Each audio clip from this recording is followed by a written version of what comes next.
Welcome to Japanese Sleep Whispers, your sanctuary for peaceful nights and gentle dreams. Here, you will find calming bedtime stories inspired by the timeless beauty and traditions of Japan.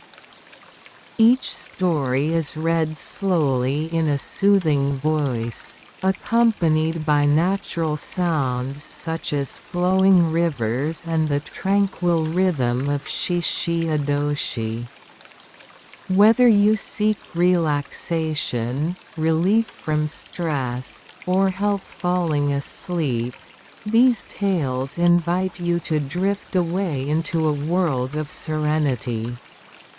Imagine quiet temples, moonlit gardens, and the whispering bamboo forests as you listen. If you'd like these soothing stories to be part of your nightly routine, consider subscribing so they're always with you when you need them. Subscribe and let these stories be your nightly ritual of calm and rest. Thank you for being here. May you always find peace in every moment.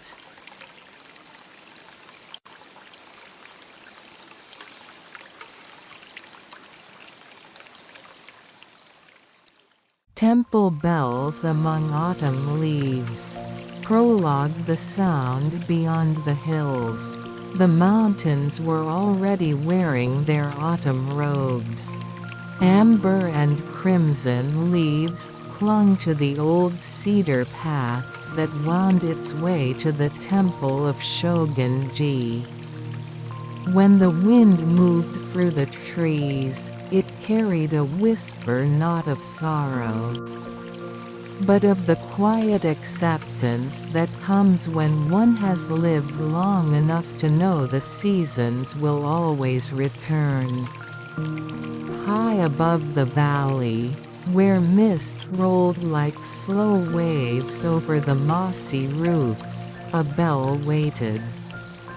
Its bronze skin was cool with morning dew. It had not been struck yet that day. But even in silence, the villagers below said they could feel the memory of its tone, like the echo of an old promise. In the village of Kiyozawa, the people spoke of the temple bell as though it were alive. They said it could sense the turning of the seasons. That in the autumn months, when the air grew thin and the nights long, the bell's sound became softer, as if it too were preparing to sleep. One monk remained at the temple, now an old man called Ryosen, whose name meant quiet river. He had come there 40 years ago, when he was barely older than the leaves that now fell at his feet. He tended the moss gardens, swept the stone steps, and listened to the world breathe. Some said he was a hermit. Others whispered that he had once been a samurai who laid down his sword. Ryosen never confirmed either story. Every morning, before the first frost touched the ground, he walked to the bell. He bowed once, as if greeting an old friend, and struck it with a wooden mallet wrapped in faded cloth. The sound did not rush out. It rolled gently, like a tide against the heart.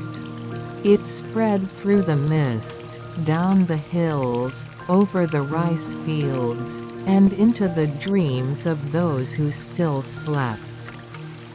When asked why he struck the bell each day, Ryosen would smile and say, "Because silence needs company." He knew that one day, his own hands would no longer rise to lift the mallet. And he hoped that, when that day came, the sound would linger long enough for the world to remember that peace was possible even for a fleeting moment, among the falling leaves.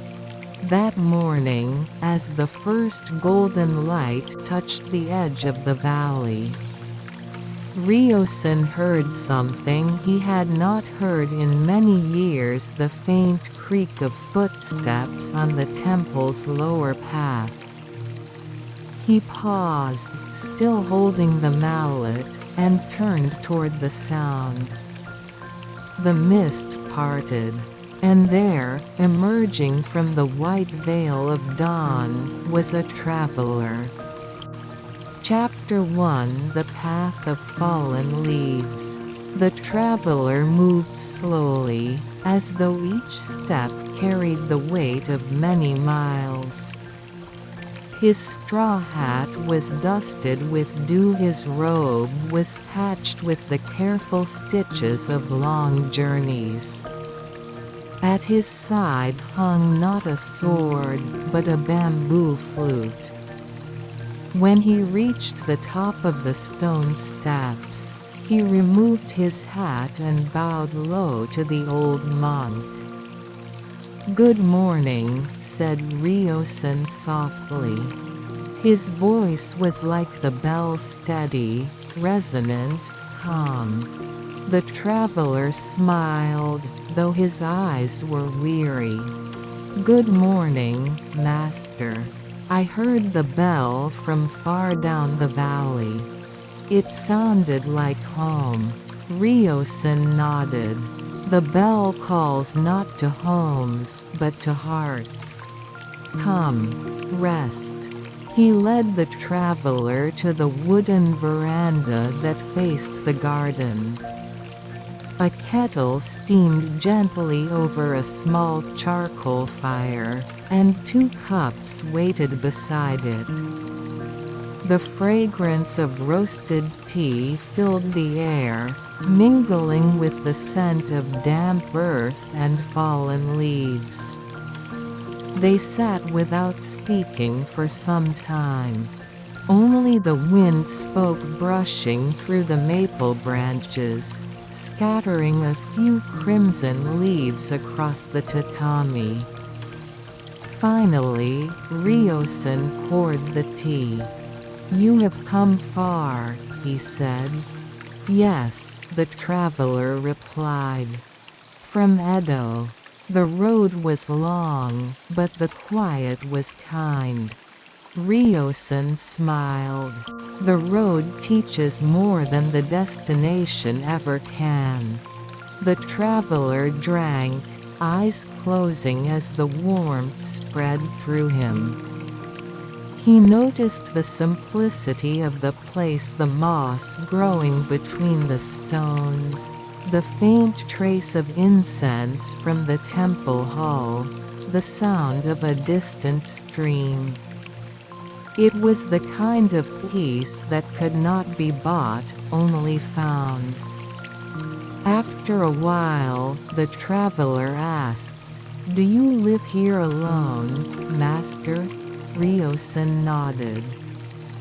"Alone in body, perhaps. But not in heart. The trees keep me company. The bell reminds me of all that passes through this place."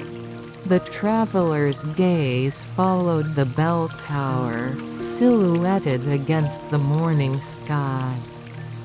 "It must have seen many seasons," he said.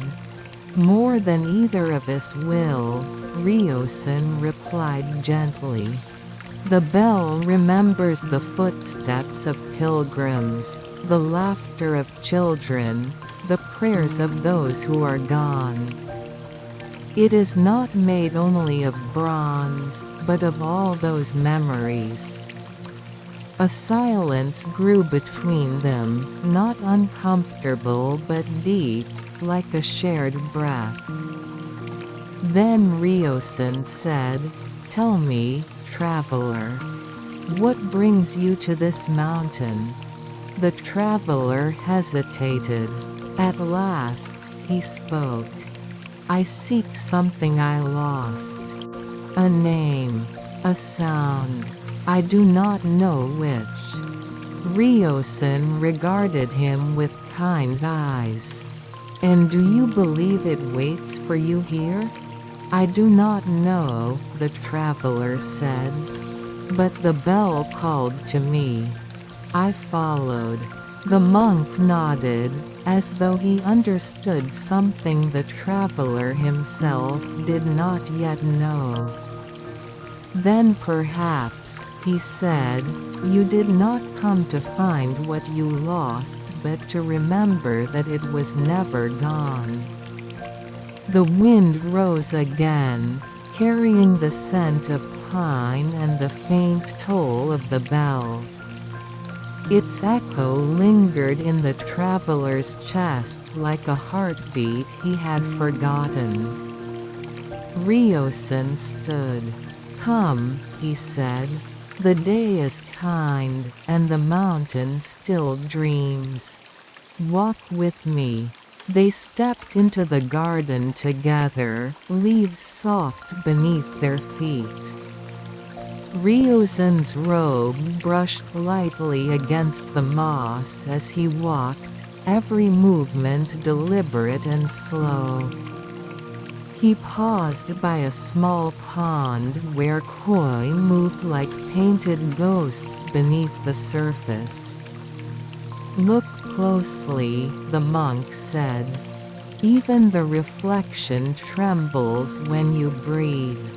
Yet when you exhale, the ripples fade, and the water returns to stillness." Peace is not the absence of movement. It is the return. The traveler watched, his eyes dimming with thought. He felt something loosen within him, a memory, perhaps, or a burden he had carried too long. As the day waned, they returned to the veranda. The kettle had grown cold, and the light had turned to amber. The first sound of evening, the cicadas had begun their soft, rhythmic chant. Ryosen looked toward the horizon. "The sun will rest soon," he said. "Would you like to hear the bell again before the night comes?" The traveler nodded. Together, they climbed the steps to the bell tower.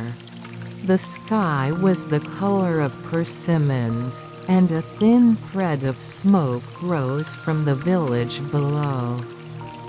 Ryosen lifted the mallet once more, his hands steady despite their age. He bowed to the bell and whispered something the traveler could not hear.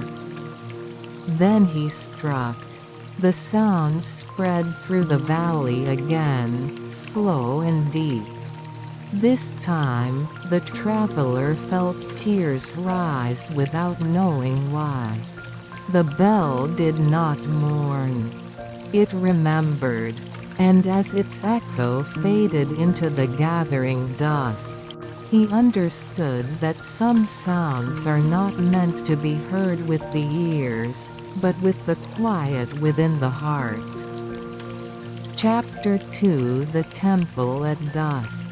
Evening descended slowly upon Shogunji. The air grew cool, carrying the faint sweetness of burning pine wood from a nearby village. Shadows stretched across the courtyard, long and soft, like brushstrokes of ink fading on old paper. The monk Ryosen and the traveler had returned from the bell tower. Now they sat again on the veranda, where the garden met the edge of twilight. Between them, the silence was not empty, it was full, like a bowl waiting for water. The traveler watched as the last sunlight slipped through the maple leaves. Each leaf seemed to catch fire for an instant before falling, one by one, into the pond below.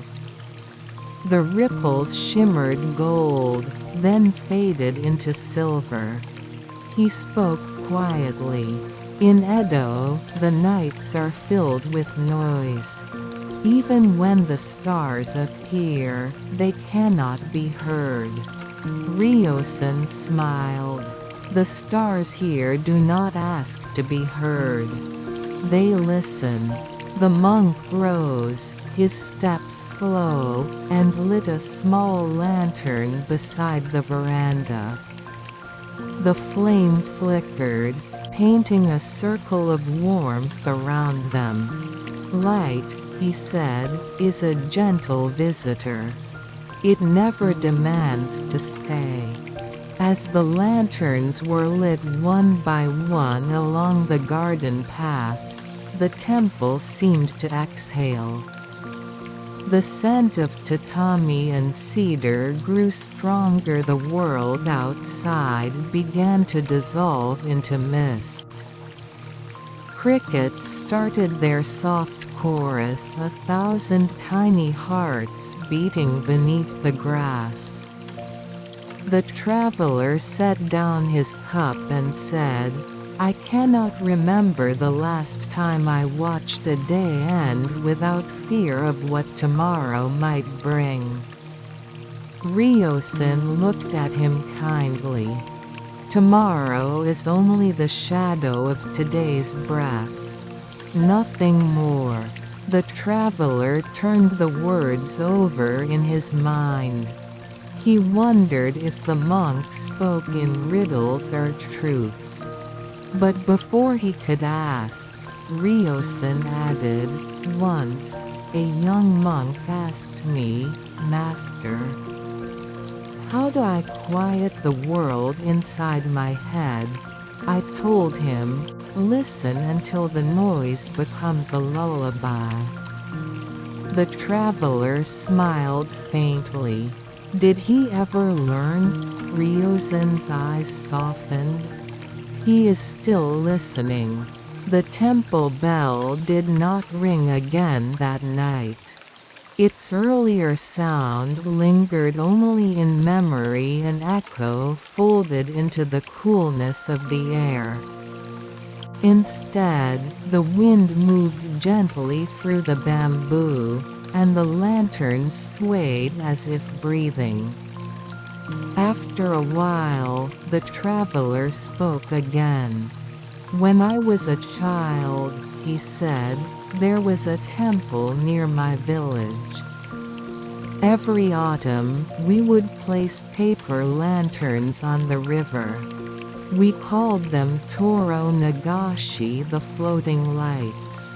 Each lantern carried the name of someone we wished to remember. I sent one for my mother when she passed. But when I watched it drift away, I felt as if part of me went with it." Ryosen nodded, his expression unreadable yet tender. "The light does not vanish," he said. "It only travels where eyes cannot follow. Perhaps your lantern still floats somewhere, between this shore and the next." The traveler's throat tightened. He had not spoken of his mother in many years, not even to himself. Yet here, among the quiet pines and slow-moving air, the memory felt gentle rather than sharp. The monk rose once more. "Come," he said, "there is something I wish to show you." They followed the stone path toward the rear of the temple, where the trees grew dense and the world smelled of rain and moss. In the dimness, the sound of a small stream whispered through the roots. A wooden bridge arched over it, and beyond stood a narrow clearing. At the center of the clearing was a pond smaller than the first, but perfectly still. Its surface reflected the moon as if holding it gently in its palm.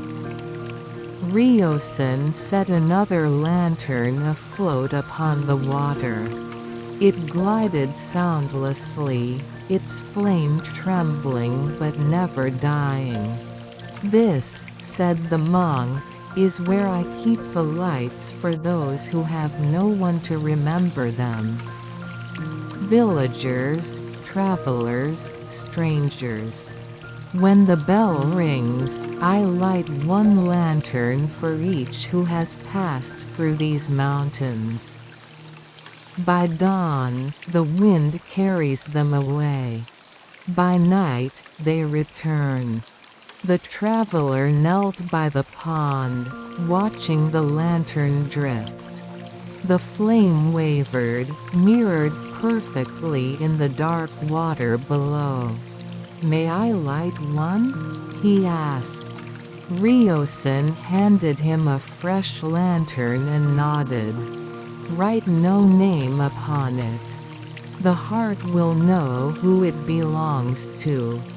The traveler hesitated, then touched the lantern with his hands.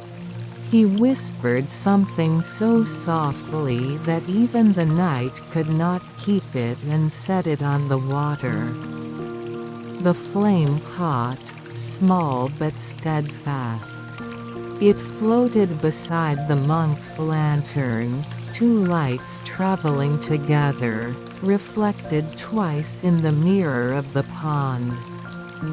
The monk said, "Once, the Buddha was asked, 'What is the sound of a soul leaving the world?' He smiled and said, 'The sound of a bell heard by no one.'" The traveler closed his eyes. He could almost hear it then, a sound beyond sound, soft and infinite, like wind through the empty bell after the strike has faded. When he opened his eyes again, the pond was full of lights. Not two, but many lanterns drifting from nowhere, their flames small as fireflies. They floated in silence, casting golden ripples that brushed the traveler's knees. Ryosen did not move. "The mountain remembers," he said. "Every soul that passes here leaves a light behind. Tonight, it seems the mountain remembers you." The traveler's breath trembled. He wanted to speak, but the words dissolved before reaching his tongue. He only bowed deeply, until his forehead nearly touched the earth. When he rose, the lights had begun to fade, one by one, until only his lantern remained, its flame now mirrored in the monk's calm eyes. "Come," said Ryosen softly. "The night is kind, but it grows cold." They returned along the path, guided by the single lantern's glow. The temple loomed like a shadow carved from the moonlight. From within, the faint hum of the wind chimes answered their steps. At the threshold, the monk paused. "You should rest," he said. "Tomorrow may bring the answer you seek or teach you not to need it." The traveler nodded, feeling a weight lift from his shoulders, though he could not say why. He lay down on a thin futon beside the shoji screen, through which the moonlight poured like milk. Outside, the crickets sang, and the stream murmured beneath the trees. As his eyes drifted closed, he heard Ryozen's voice from the garden, faint and distant. "Sleep well, traveler. The bell will dream for you tonight." And in his dream, the traveler saw again the lanterns endless and golden floating upon a river that had no shore. They carried no names, no sorrow, no destination. Only the gentle pulse of light, drifting forever beneath a sky of falling leaves. Chapter 3: The Wanderer's Tea. Dawn crept over the mountains with the gentleness of breath on cool glass. The mist that had wrapped the temple through the night began to lift, unveiling the garden once more. Drops of dew shimmered on the leaves like pearls scattered by unseen hands. The traveler awoke slowly. For a moment, he could not tell if he was still dreaming. The air was soft, filled with the fragrance of pine and the faint echo of a bell that had not yet been struck. He listened to the quiet rustle of bamboo, to a single bird's first call, and in that stillness, he felt something like peace. The shoji screen glowed faintly with early light. He sat up, wrapped his robe tighter, and stepped out onto the veranda. The world before him was made of gray and gold. Smoke rose in a thin thread from the kitchen hut, and Ryozen was already there, kneeling beside a low hearth. The monk looked up, smiled. "You rise with the mist," he said. "Good. The morning favors those who greet it softly." The traveler bowed. "I hope I did not oversleep." "There is no such thing here," Ryozen replied. "The mountain decides when we wake and when we dream."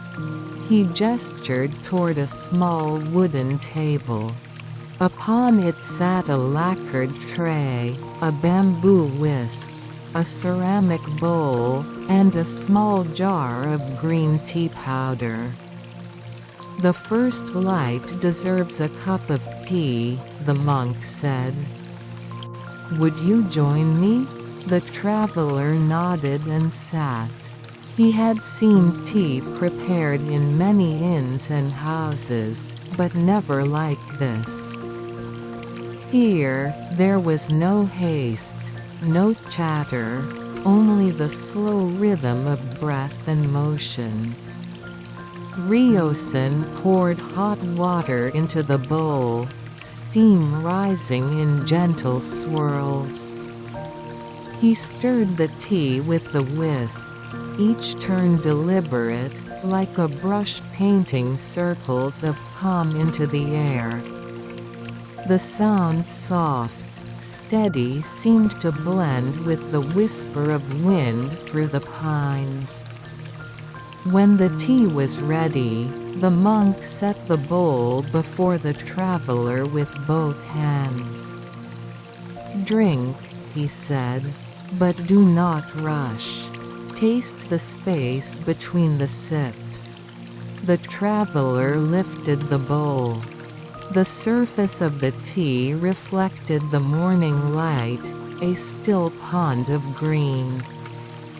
He sipped and the bitterness met him first, then warmth, then sweetness, subtle and slow. He closed his eyes. In that moment, the world narrowed to the taste, the breath, the sound of distant water. He felt the weight of his journey dissolve, leaf by leaf. When he opened his eyes again, Ryosen was watching him, smiling faintly. "You see," said the monk, "tea teaches without speaking. It tells you that even bitterness, if met with patience, becomes gentle." The traveler nodded, setting the bowl down carefully. "In Edo, tea is just a drink," he said. "Here, it feels like a prayer." Ryosen's smile deepened. Every act can be a prayer, if one's heart bows before it. They sat in silence for a while. Outside, the mist continued to retreat, revealing the mountainside.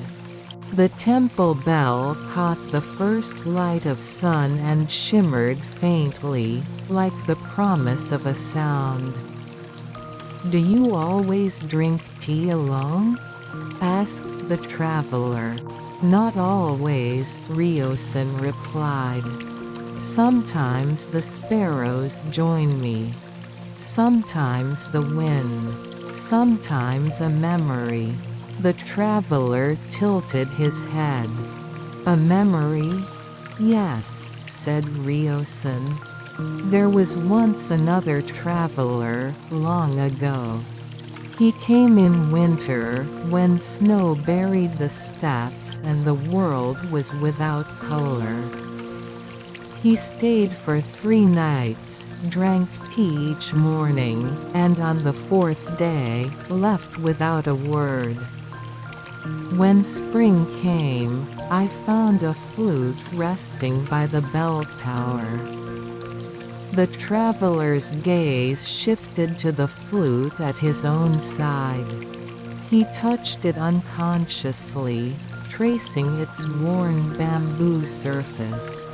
"It seems your guests leave behind more than footsteps," he said softly. Ryosen nodded. "All who come here do. Even you." The words settled between them, like ash on still water.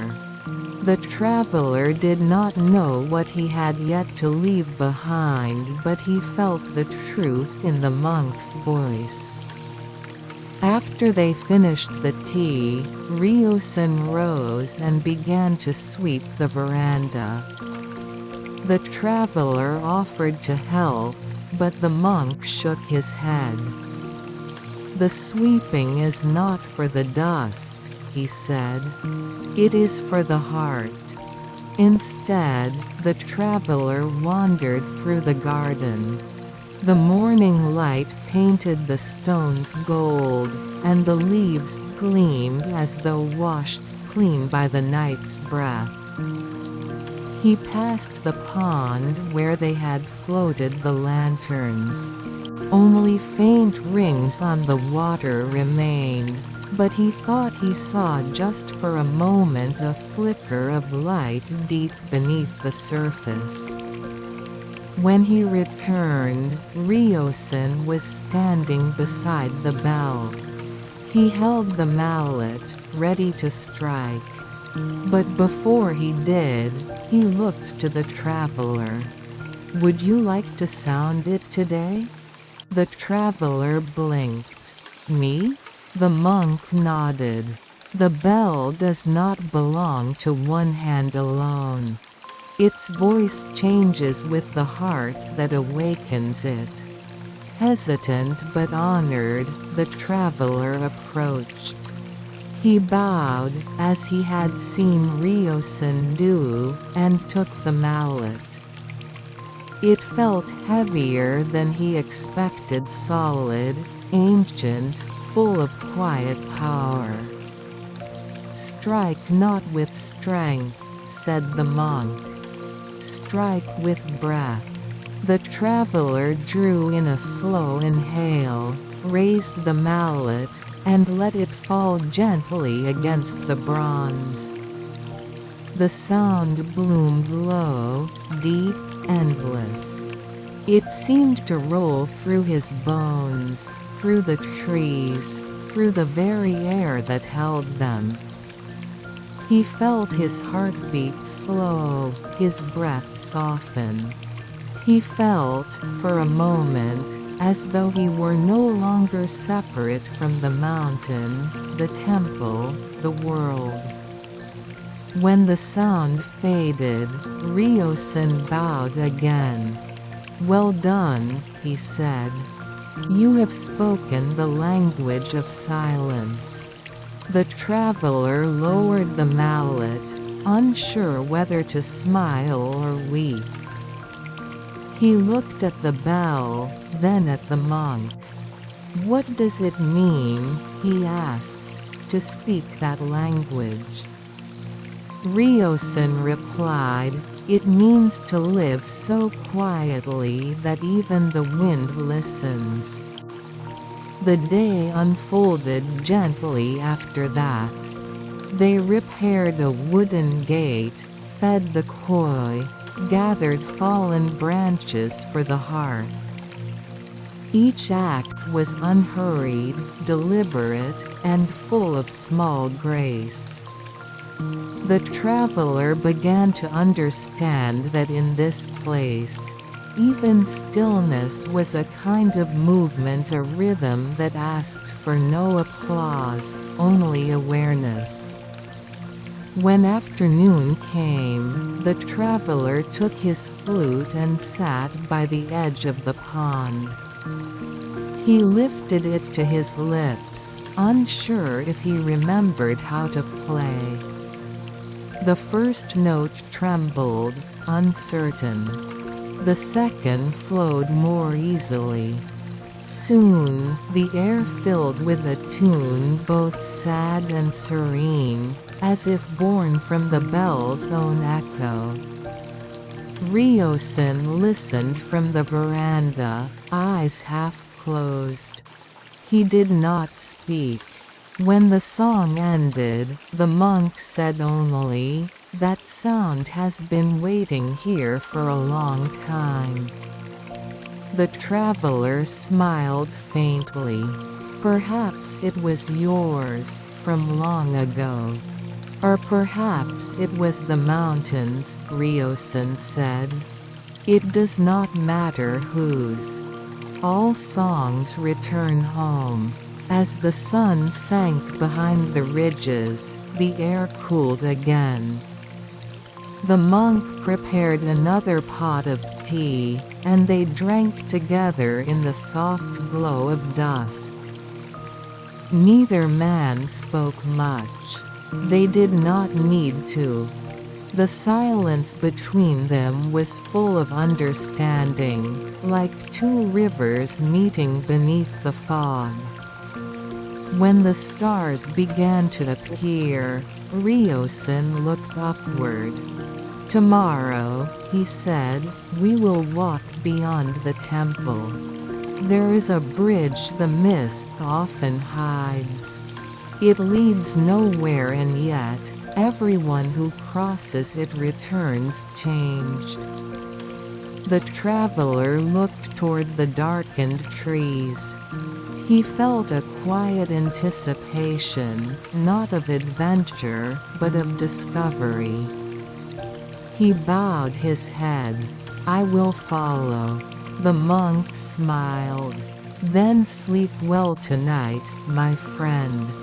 Tomorrow, the bell will listen to you again." That night, as the crickets sang and the wind brushed through the eaves, the traveler dreamed not of lanterns, nor of loss, but of tea leaves swirling in warm water, forming a single, perfect circle that never broke. Chapter 4: The Whispering Pines. The morning came before the light. The temple was still wrapped in silver mist, and the world seemed to breathe in long, slow rhythms. Ryuzen's footsteps made no sound as he crossed the courtyard. He paused before the traveler's room, sliding the shoji open just enough for his voice to pass through. "It is time," he whispered. The traveler stirred. He rose quietly, wrapped his cloak around his shoulders, and stepped outside. The air was cool and smelled faintly of pine resin and damp earth. Overhead, the sky was a deep, colorless blue, the last stars flickering like thoughts that refused to fade. "Where are we going?" he asked. "To listen," Ryosen said. They descended the stone steps beyond the bell tower, following a narrow path that wound through a forest of ancient pines. The trees stood like silent sentinels, their trunks dark and smooth, their needles whispering whenever the wind passed. Each gust carried a sound soft, low, endless. The traveler tilted his head. "It almost sounds like words." Ryosen nodded. "The pines speak, but only to those who remember how to listen." They walked for a long time without speaking. The world around them was alive with quiet things, the drop of dew from leaf to moss, the flutter of unseen wings, the steady hush of the wind. The traveler began to feel that every sound had weight, and that silence itself was the softest of all voices. At last, they came to a small clearing. There, an old stone marker leaned beneath a twisted pine. The carving upon it had long since faded, its edges worn smooth by rain and time. Ryosen bowed before it. "This was once a resting place for travelers," he said. "Long ago, when the road was still used by merchants and pilgrims. Many paused here to catch their breath before the climb." The traveler touched the stone lightly. "It feels warm," he said, surprised. "Stone remembers," Ryosen said. "The warmth is not from the sun, but from the countless hands that rested here." A breeze rose, and the pine branches above them swayed. The sound deepened 1,000 faint sighs, like a choir of ghosts. The traveler closed his eyes. He heard it then. Not words, but the shape of them. A memory carried by wind, the laughter of a child, a woman's song, the faint echo of a bell long gone. When he opened his eyes, he found tears on his cheeks. Ryosen did not ask why. He only said, "The pines do not speak of the past. They are the past, made breath." They sat upon a fallen log. The mist thinned slowly, revealing the valley below still sleeping under a blanket of soft white. The traveler's voice came low and uncertain. "I think I hear her," he said. "My mother. Or maybe only the sound of remembering." Ryosen smiled faintly. "There is no difference. What you hear is the heart returning to itself." The traveler bowed his head. When she died, I was far away. I promised I would come home in the autumn.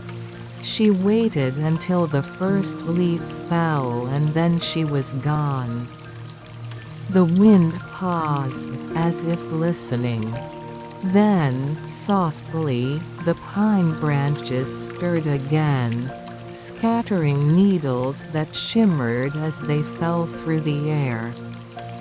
Ryosen spoke. In the sutras, it is said that nothing truly departs. What we lose becomes the voice of the wind, the shadow of light, the hush between waves. To grieve is to listen again, until we recognize the song. The traveler's breath trembled. I thought the sound of the bell would heal me, he said. But it only reminded me of what is gone. Ryosen looked at him gently. The bell does not heal. It reminds us that healing is possible. They sat for a while, neither speaking.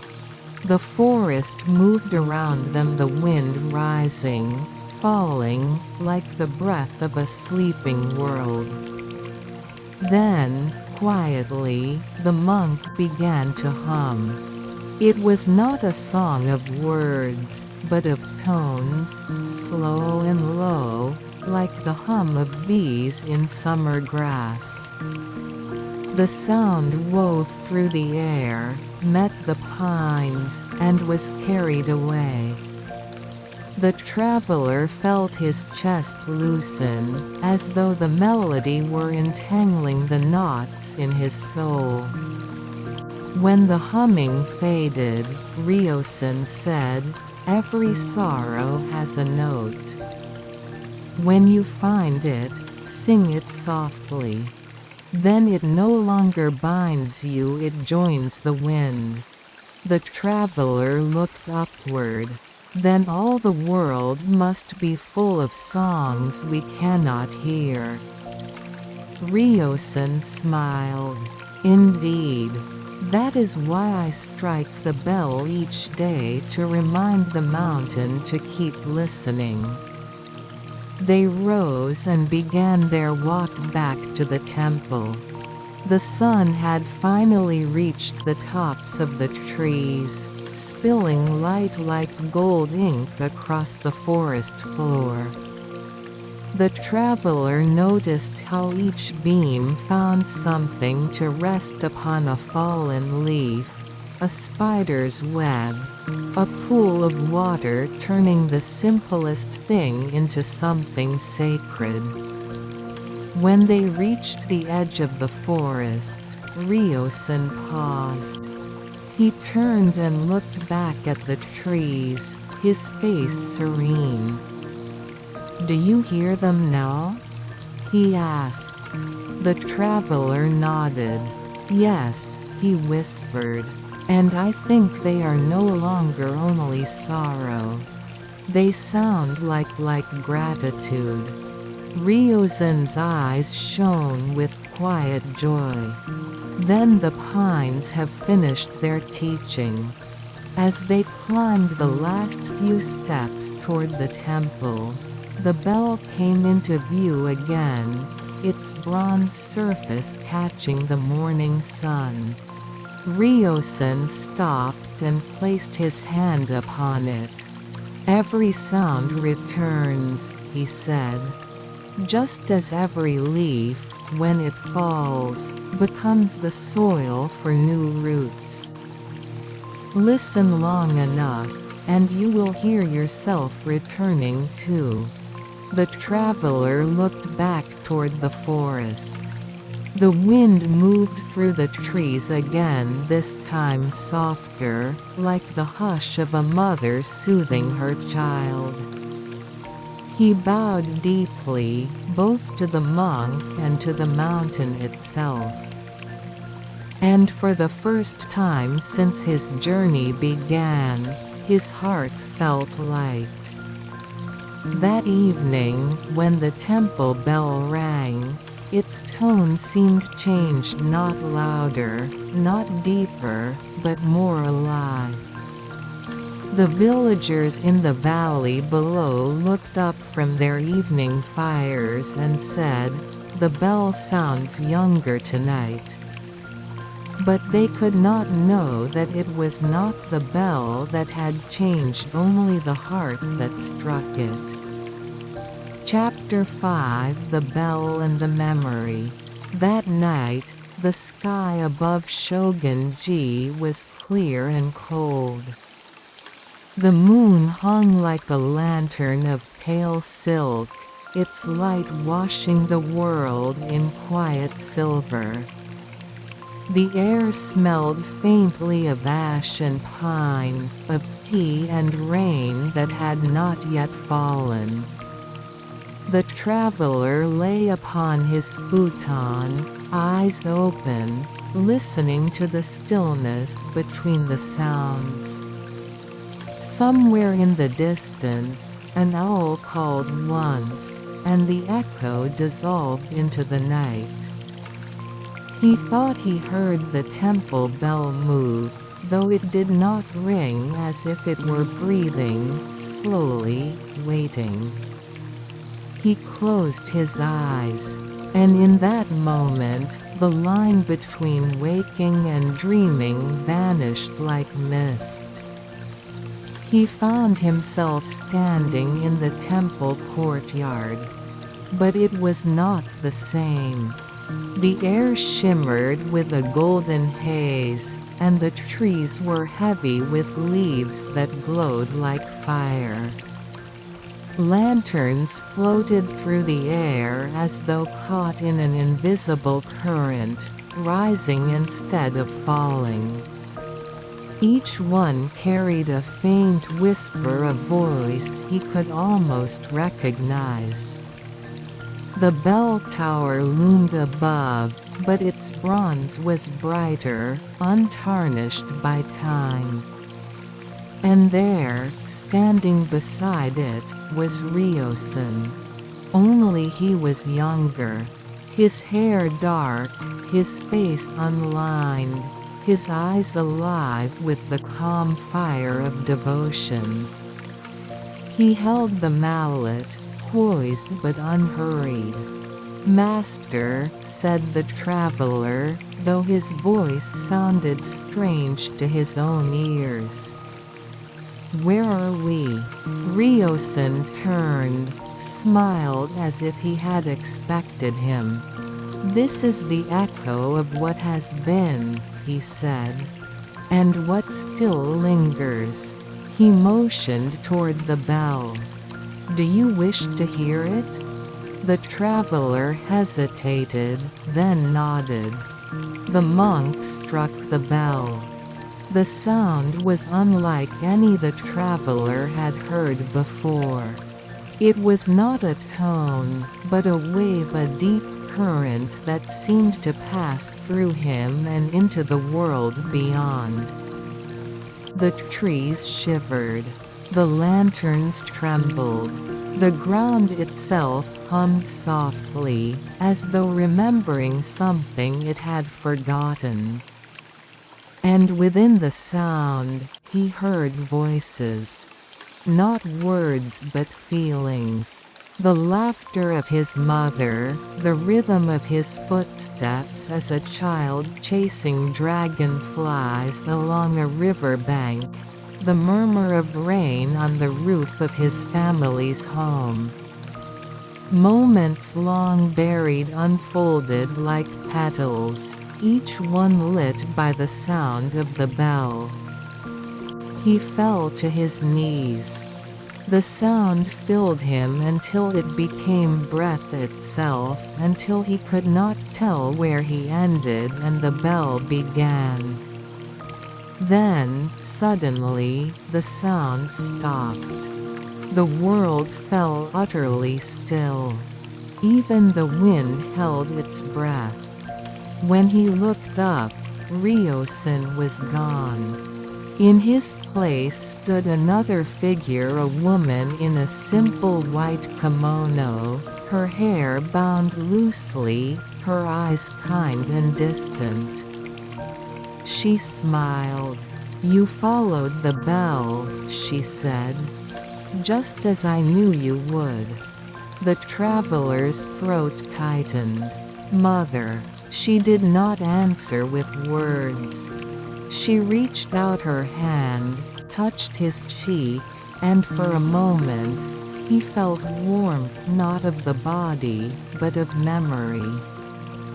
He wanted to speak, to beg her to stay, but her form shimmered, turning to light, dissolving into 1,000 fireflies that drifted upward toward the moon. He tried to follow, but his legs would not move. Only her voice remained, soft and clear as the sound of falling snow. When the bell rings, it is not to summon the world, but to remind it to be still.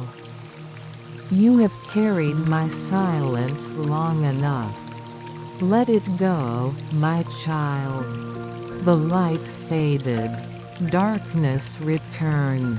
And then the bell struck again, though no hand touched it. The sound rolled through the dream, and he felt himself lifted, as though carried upon that vibration, up. Through the mist, through the night, through memory itself. When he opened his eyes, morning light was spilling through the shoji. His pillow was damp with tears. The bell was ringing. He rose quickly, stepping out onto the veranda. Ryosen stood by the tower, the mallet still raised. He looked at the traveler with calm knowing. "You dreamed," the monk said. The traveler nodded slowly. "Yes. And I think it was not only mine." Ryosen lowered the mallet, resting it gently against the bell. "There are dreams that belong to the mountain," he said. "Sometimes it lends them to those who listen." The traveler's gaze drifted upward, to the bronze bell gleaming in sunlight.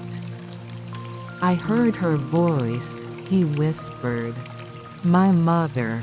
She told me to let go." Ryosen smiled softly. "Then she has become what all things must sound, fading into silence, yet never truly gone." He gestured toward the valley. Below, the first villagers were beginning their day. Smoke rose from their hearths, and the fields shimmered with dew. "The world rings like the bell," said Ryosen. "Every moment is an echo of the one before. If you listen closely, even sorrow becomes music." The traveler stood beside him for a long time. They did not speak. The wind moved through the pines again, carrying a new tone, lighter, freer. At last, the traveler said, "When I leave this place, will the bell still call to me?" Ryosen turned to him. "It will," he said. "Not because of the mountain, or the temple, but because it now lives within you." He placed a hand upon the traveler's shoulder. "Wherever you go, strike it not with hands, but with kindness. And when the world grows loud, listen for the silence between the sounds." The traveler bowed deeply. "Thank you, Master." Ryosen smiled. "Do not thank me. Thank the wind." Thank the leaves. They were your teachers long before I was. The morning bell gave one final, lingering note. It rolled across the valley, through the pines, and into the clouds. And for the first time, the traveler did not hear sorrow in its tone, only peace. That night, as the temple lay quiet and the stars turned slowly above, Ryosen sat alone beside the bell. He ran his fingers along its cool bronze surface, tracing the faint cracks time had made. "Another sound has returned," he murmured. "And another heart has been set free." He struck the bell once, softly. The sound floated upward, met the moonlight, and drifted away like a prayer. And far below, in the sleeping village, a mother's voice seemed to hum in the wind, as if answering. Chapter 6: The Night of First Frost. The night arrived quietly, like a guest who does not wish to wake the house. The air had changed. It was no longer the breath of autumn, but something thinner, sharper, the first whisper of winter. Frost touched the temple steps before midnight. The moonlight turned it to glass, and the garden shone faintly, each leaf edged in silver, each blade of grass holding a single crystal of light. The traveler sat on the veranda, wrapped in a wool cloak Ryosen had given him. He watched his breath rise in soft white clouds, vanishing as quickly as thought. From the bell tower, the old monk approached, his lantern swaying gently in the cold wind. "You are awake," said Ryosen. The traveler smiled. "The frost woke me before dawn did." Ryosen chuckled softly. "The frost wakes all who have something left to learn." He set the lantern between them. Its flame fluttered, struggling against the chill. "Tomorrow," the monk said, "the road will be clear. The snow will not yet block the passes." The traveler lowered his gaze. "You mean it is time for me to leave?" Ryosen nodded. "Every visitor must, when their silence is full." The traveler looked out across the garden. The pond was still, its surface thinly veiled with ice. A few last leaves floated upon its small boats caught between seasons. "I thought," the traveler said slowly, "that I could stay here forever." "You could," Ryosen replied. "But then you would forget how to listen beyond these walls." The traveler exhaled, his breath fading into the dark. He knew the monk was right.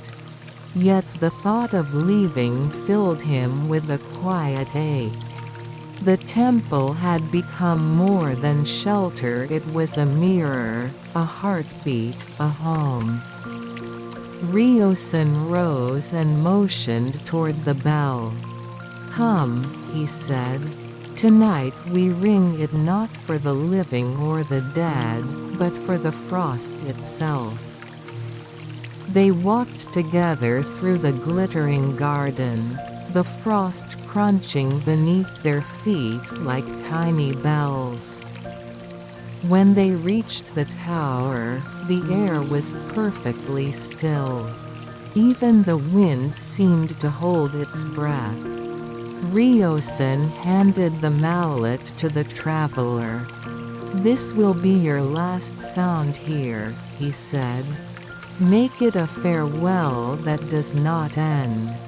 The traveler hesitated, feeling the cold wood in his hands.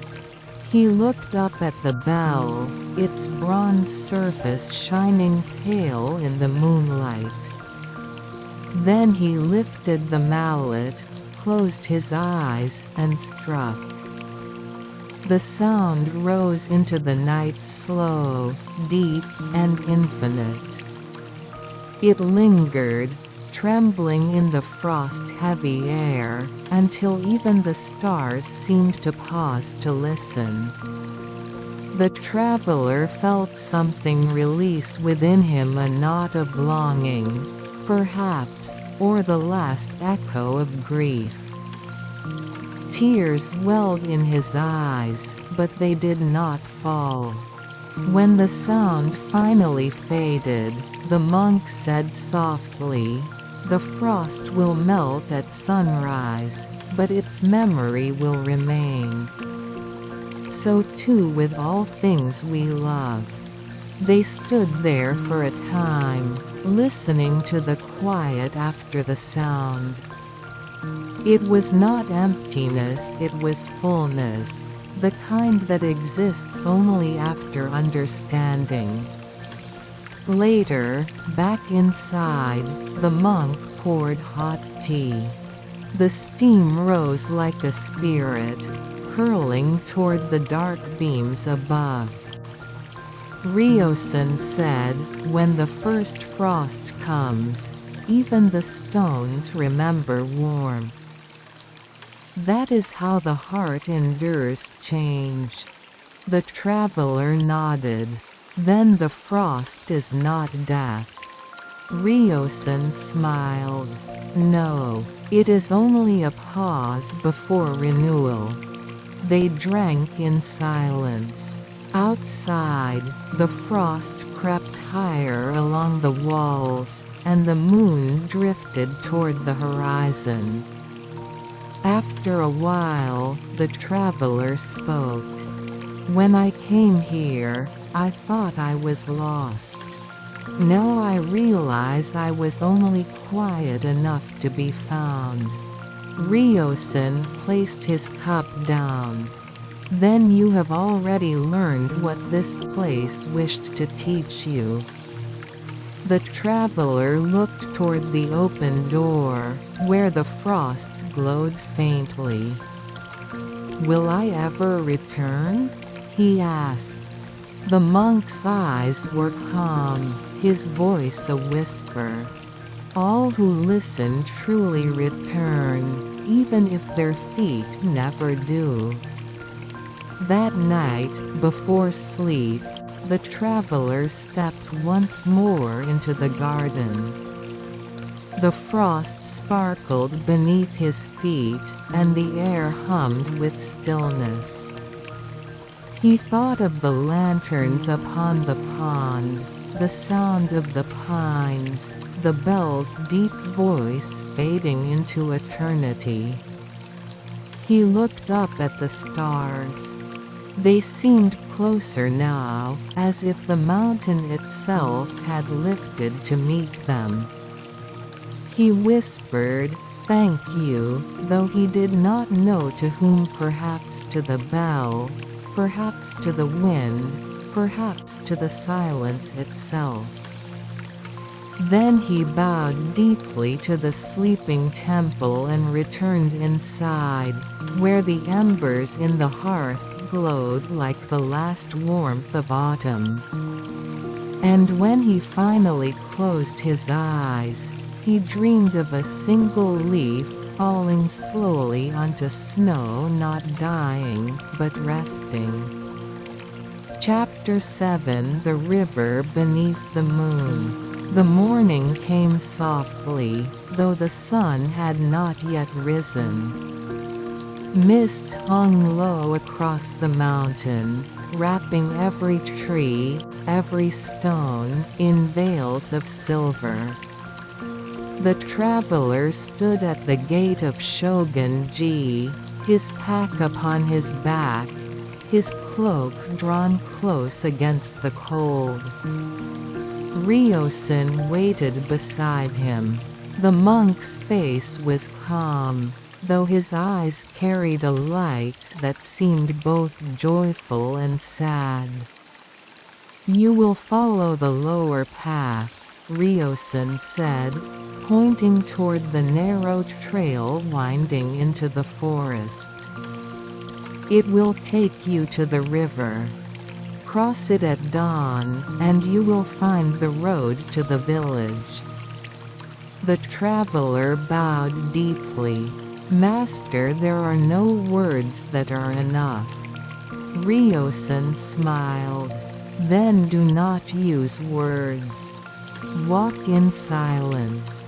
It will say all that is needed." The traveler hesitated for a moment. The temple bell loomed behind them, still and golden in the first gray light. He wanted to touch it one last time, but Ryosen gently shook his head. "Do not turn back," the monk said. "The bell's sound already walks with you." So the traveler bowed once more, stepped through the gate, and began his descent. The path was steep and narrow, scattered with frozen leaves that crunched softly beneath his sandals. The forest was still asleep, its breath slow and deep.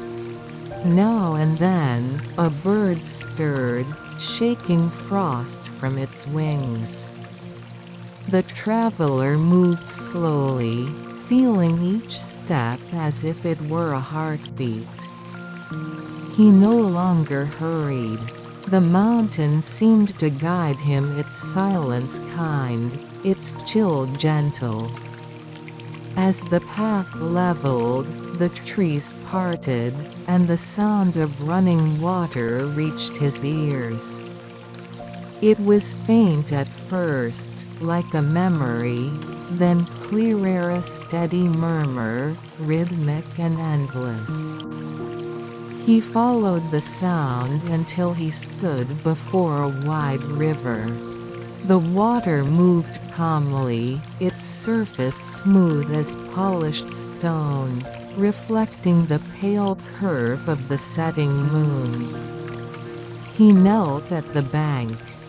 The air was colder here, yet it felt alive, filled with invisible music. He watched the moon's reflection ripple, a perfect circle trembling upon the water's skin. For a long time, he simply watched. Then he spoke softly, not to anyone, but to the river itself. "Is this what it means to move on?" The river did not answer. But its current flowed steadily, carrying fallen leaves and small fragments of ice downstream. The sound was neither sad nor joyful, it was simply true. He reached down, cupping a handful of water. It was cold, almost painfully so, yet when he let it fall back, he saw the droplets catch the faintest light, each one reflecting the world in miniature. He thought of Ryosen's words, "Every sound returns." Perhaps every moment, too, returns changed, softened, but never lost. The traveler closed his eyes. And in the quiet between breaths, he heard something, the echo of the temple bell, faint and distant, carried by the river's song. It was not imagination. It was a memory, still alive. The bell's tone flowed through the water, mingling with the sound of stones, as if the mountain itself were still whispering farewell. He whispered back, "Thank you." As dawn touched the far hills, the moon's reflection faded. The light turned the river gold, and mist began to lift. He stood and crossed the shallows, his sandals slipping on smooth stones. Each step sent ripples outward, circles within circles, widening until they disappeared into the current. On the far bank, he turned once more. The mountain was distant now, its peaks hidden in morning fog. Yet in that silence, he could still feel the temple's breath, the scent of incense, the warmth of tea, the echo of a bell that never truly ceased. He bowed deeply, one last time. The wind rose, scattering frost from the reeds. For a moment, he thought he heard Ryuzen's voice carried upon it. "Go where the sound leads you." Then the voice was gone, and only the river remained. He walked on. The path ahead shimmered faintly under the new sun. Each step was lighter than the one before, as though the mountain had lifted its weight from his heart. The world around him was waking, the call of a heron from the shallows, the rustle of reeds, the endless murmur of water against stone. And through it all, he felt a calm certainty that the bell, the forest, the frost, and the river were all speaking the same language, the quiet tongue of impermanence, the song of return. He smiled, the kind of smile that does not need to be seen. And as he walked toward the horizon, the sun rose fully, turning the river into a ribbon of light. The moon disappeared, but its reflection still lingered, somewhere beneath the surface. Chapter 8: The Return of Silence. The path from the mountain curved gently downward, and by midday, the traveler reached the edge of the valley. The frost had melted into dew, and the world shimmered with quiet brightness, as though the mountain's stillness had followed him into the plain. Before him lay a small village, its thatched roofs dark with morning mist, its fields dotted with the faint green of winter barley. Smoke rose lazily from the chimneys, and the scent of burning cedar drifted through the air. The traveler paused. After so many days surrounded by silence, the small sounds of life, the clatter of a pot, the cry of a rooster, the murmur of voices, felt both strange and comforting. He crossed a wooden bridge over a narrow stream. The water ran clear and cold, and as he leaned to look, he saw his reflection ripple beneath the surface. For a moment, he thought he saw the temple bell there, its image shimmering beside his own. But when he blinked, there was only the stream again, running on without haste or sorrow. In the village, an old woman sat beside a well, drawing water. She looked up and smiled as he passed. "Traveler," she said, "You've come down from the mountain, haven't you?" He nodded. "Yes. From Shogun-ji." "Ah," she said softly. "I've heard the bell from that temple all my life. It sounds different each season. Last night, it was so gentle I almost thought it was part of the wind." The traveler smiled faintly. "Perhaps it was," he said. The woman laughed quietly. "Then the mountain must be in a good mood." He bowed, thanked her for her kindness, and continued.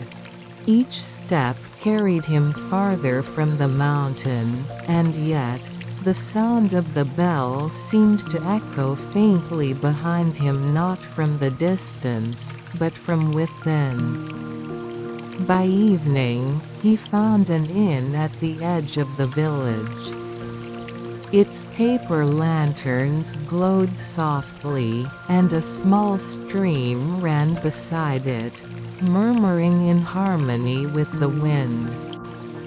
The innkeeper welcomed him kindly, offering a meal of rice, miso, and roasted chestnuts. He ate in silence, each taste vivid and simple, as though the act of eating itself were a kind of prayer. Later, as he sat beside the hearth, a young boy approached and asked, "Traveler, did you hear the mountain bell?" The traveler looked into the flames, their light flickering like small, living memories. "Yes," he said, "I heard it. And I still do." The boy's eyes widened. "Even now?" The traveler nodded. "When the world grows quiet enough, the sound comes back not to the ears, but to the heart." The boy thought for a moment, then whispered, "Then maybe it never stopped." The traveler smiled. Maybe not. That night, he lay down to rest. Outside, the wind rustled through the reeds, and the stream whispered beneath his window. He listened. The sound was different from the mountain wind, gentler, closer to human life, but it carried the same rhythm, the same unbroken stillness within motion. He thought of Ryozen's words, "Every sound returns." And as he drifted towards sleep, he felt that the sound had not returned to him, but that he had returned to the sound.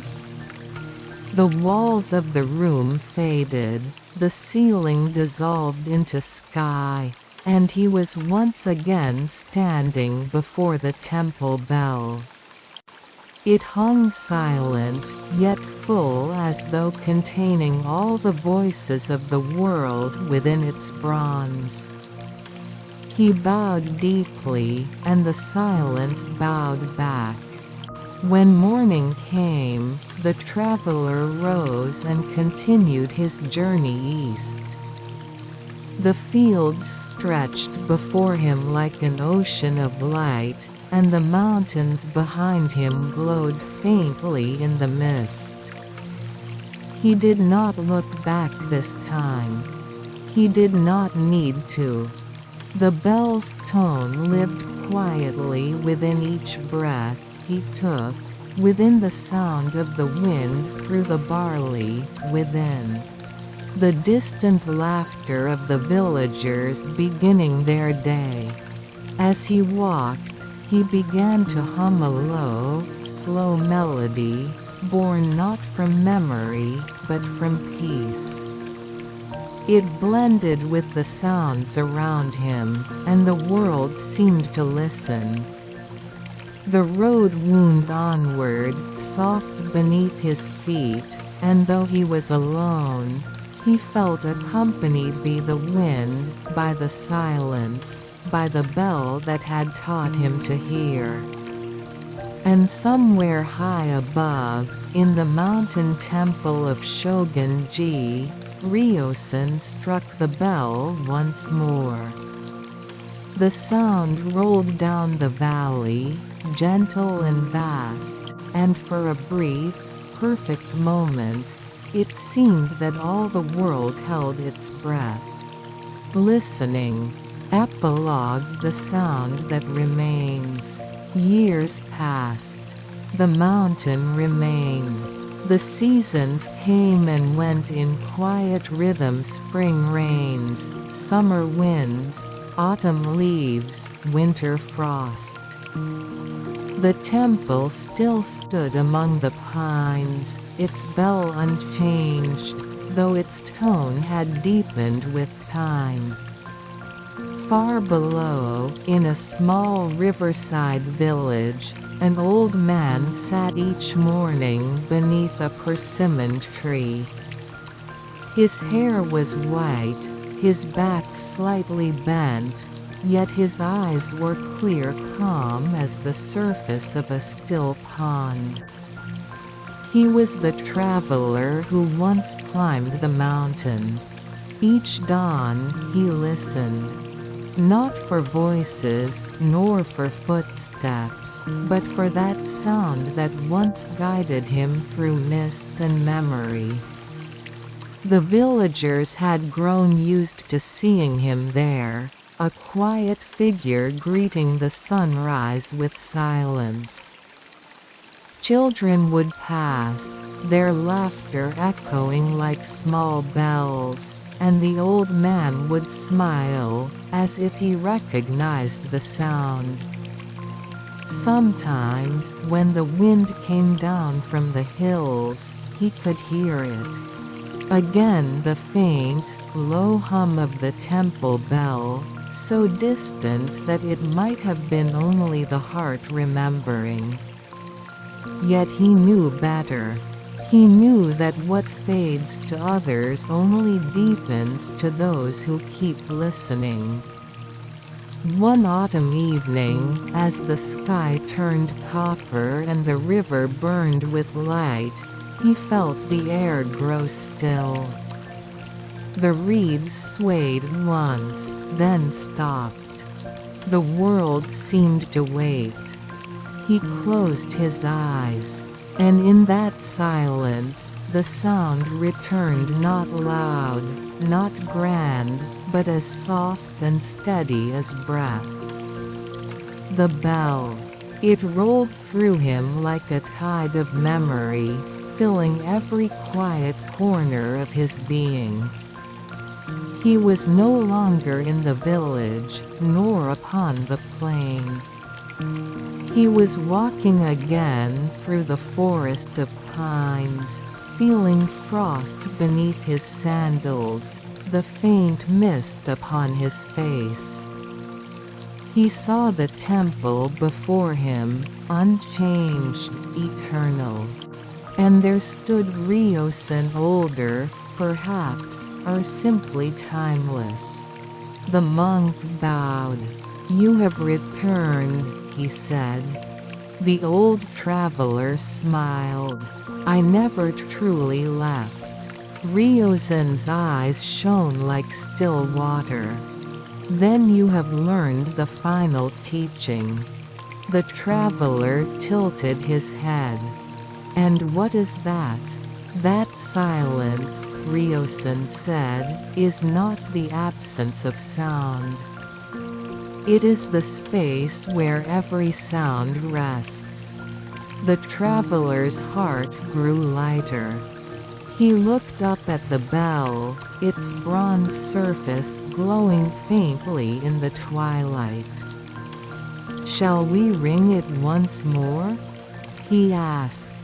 Ryosen nodded. Together, they lifted the mallet and struck. The tone rose, vast and weightless, rolling through sky and cloud, across rivers and valleys, through every living heart. It carried no sadness, no joy, only clarity. The sound expanded until it was no longer sound, but light, but peace, but everything. In the village, the old man's head rested gently against the trunk of the persimmon tree. His eyes were closed, his lips curved in the faintest smile. A breeze stirred the branches above him, and the last leaves fell in slow spirals to the ground. The children who passed by later would say they heard something, a low, distant ringing, like a bell calling across the years. But when they stopped to listen, there was only the quiet rustle of the river, the warmth of sunlight upon the fields, and a peace too vast for words.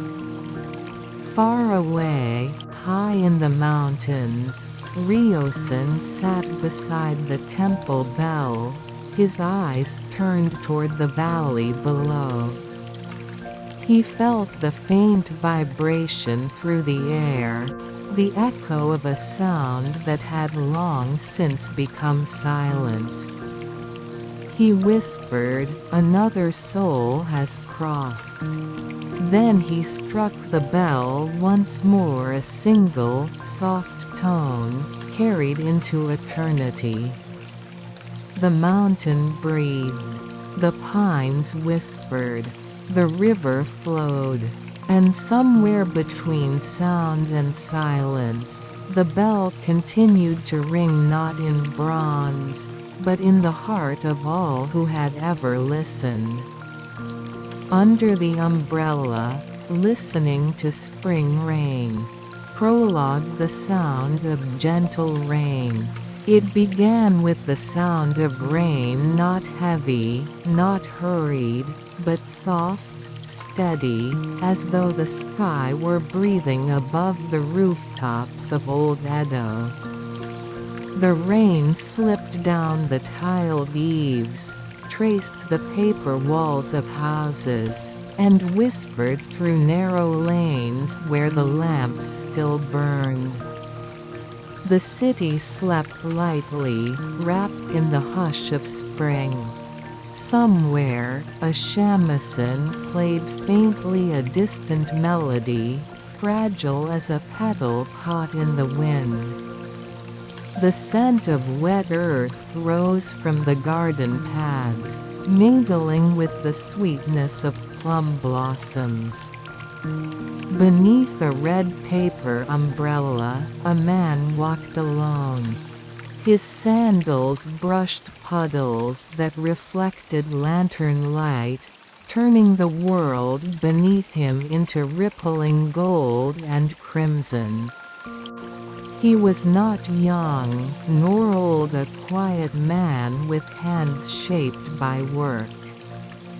Upon his back, he carried a bundle wrapped in indigo cloth frames of bamboo, paper folded with care, the heart of 100 umbrellas waiting to be born. He stopped at the corner of a bridge, listening. The rain had its own voice here, a softer rhythm, as if it remembered something long ago. And in that sound, the man thought he heard another voice, a whisper beneath the rain, like someone calling a name. But when he looked, there was only the empty bridge, the rain falling gently through the lamplight. He stood there for a while, then smiled faintly and continued on his way. The sound of the rain followed him, patient, endless, like a memory that refused to fade. Chapter 1: The Umbrella Maker's Shop. The morning came quietly, with pale light spilling through the paper windows. Rain still fell, though softer now, a drizzle that brushed the world like silk. In a small street near Nihonbashi, a shop opened its doors. The sign above the entrance read simply "Casa no Sora umbrellas of the sky." Inside, rows of umbrellas hung from the beams, some plain, some painted with cranes, others with clouds, waves, and drifting petals. The scent of lacquer and bamboo filled the air.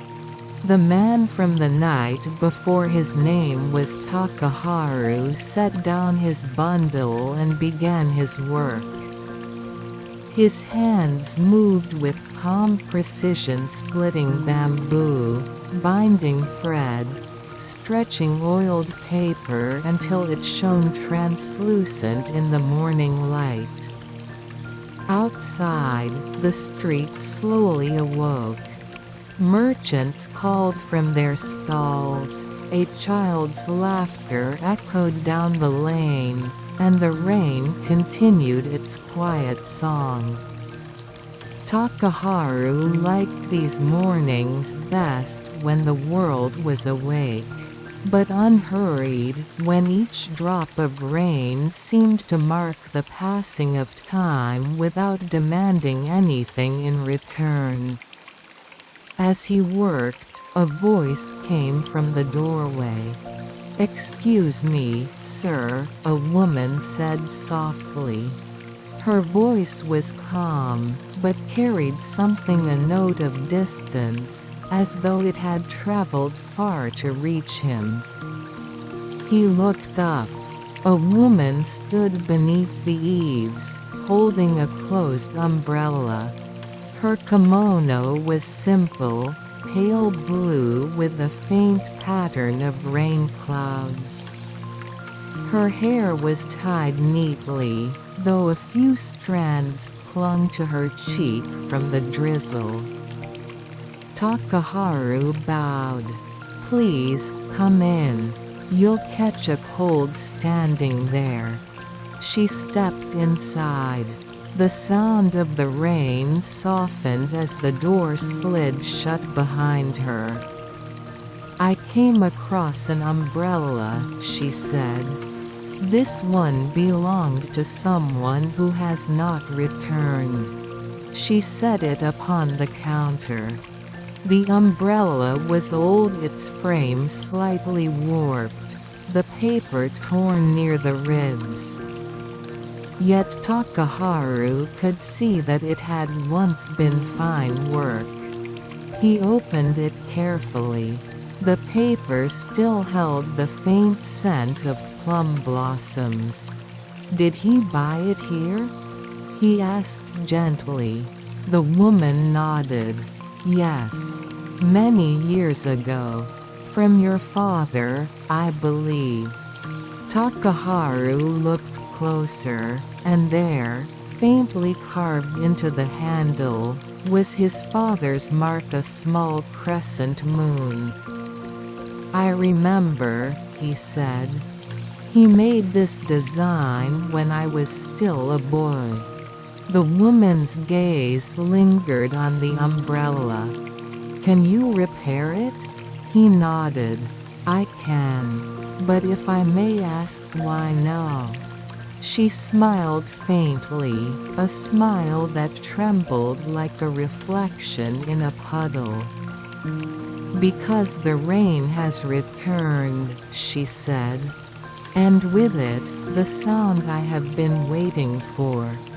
Takaharu said nothing. He only bowed and promised to mend it with care. When she left, he watched her cross the narrow street beneath her broken umbrella. For a moment, the rain around her seemed to fall more softly, as if listening. He returned to his bench and opened the paper once more. Inside, near one of the ribs, he found something strange, a folded piece of paper, hidden between the layers. He unfolded it carefully. The ink was faint but still visible. Under the umbrella, if you listen long enough, the rain will tell you where to go. Takaharu stared at the words, his heart strangely still. Outside, the rain began to fall harder, as though the sky itself wished to be heard. Chapter 2: The Woman by the Bridge. The rain had fallen for 3 days without pause.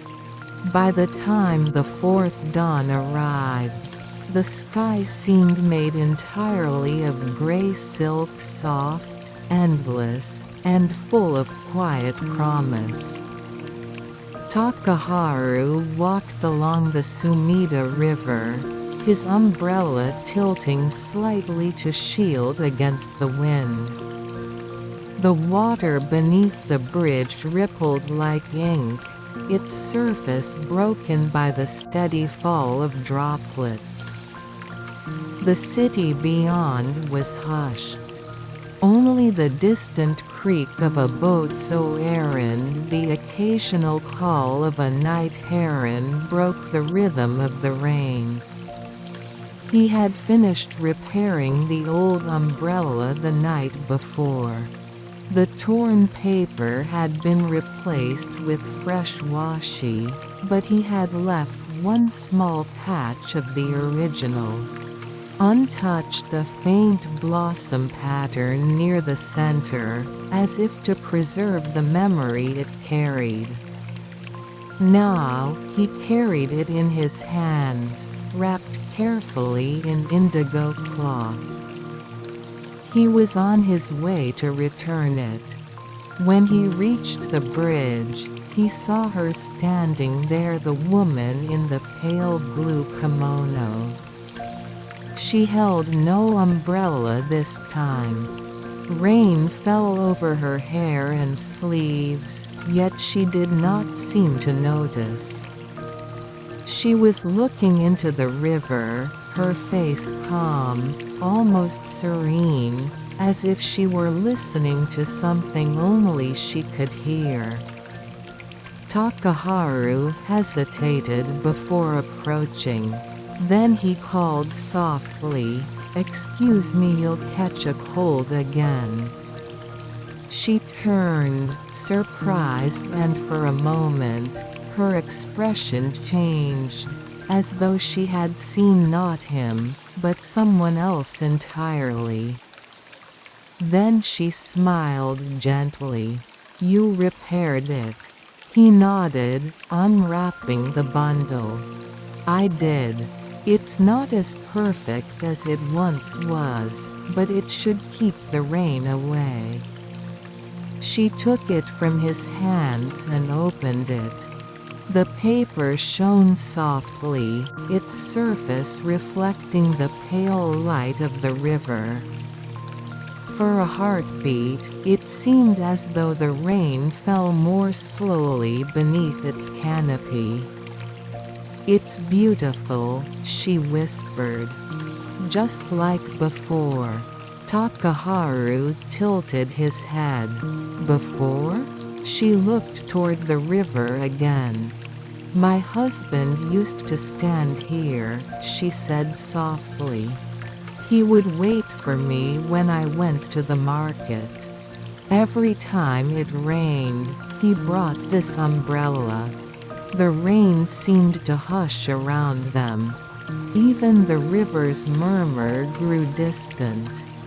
"One year," she continued, "the rains came early. He crossed this bridge to meet me, but the floodwaters rose suddenly. The bridge broke before he reached the other side." Her voice trembled, not with sorrow, but with the gentleness of remembering. "I waited, day after day," she said. And every spring since then, when the rains return, I come back here. I stand and listen. Because sometimes if I close my eyes I can still hear his footsteps. Takaharu lowered his gaze. The umbrella between them felt suddenly heavier, not with water, but with time. He said quietly, "I found something hidden in the umbrella. A message." She looked up, curious. He recited it from memory. Under the umbrella, if you listen long enough, the rain will tell you where to go. Her eyes widened slightly.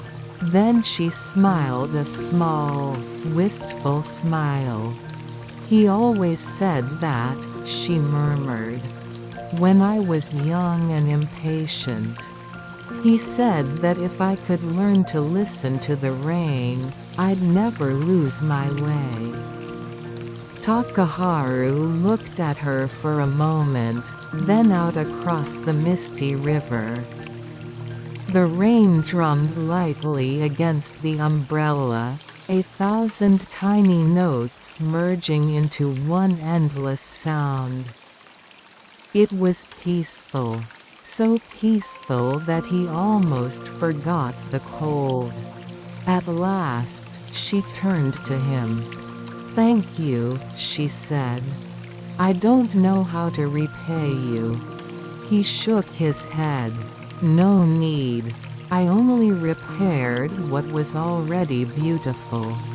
She looked at the umbrella again, and for a fleeting instant, Takaharu thought he saw a faint shimmer near its edge like sunlight breaking through rain. Then she bowed deeply. "Perhaps," she said softly, "the rain has finally told me where to go." And before he could reply, she stepped away from the bridge, her figure fading into the mist, until she was only a pale shape beneath the falling rain. Takaharu stood there long after she had gone. He listened to the rain, to the river, to the stillness between them. Somewhere far away, a temple bell rang slow, distant, a sound half drowned by the rain. He wondered if she could still hear it, wherever she had gone. That night, back in his shop, he placed the repaired umbrella by the window. Rain tapped softly against the glass. He closed his eyes.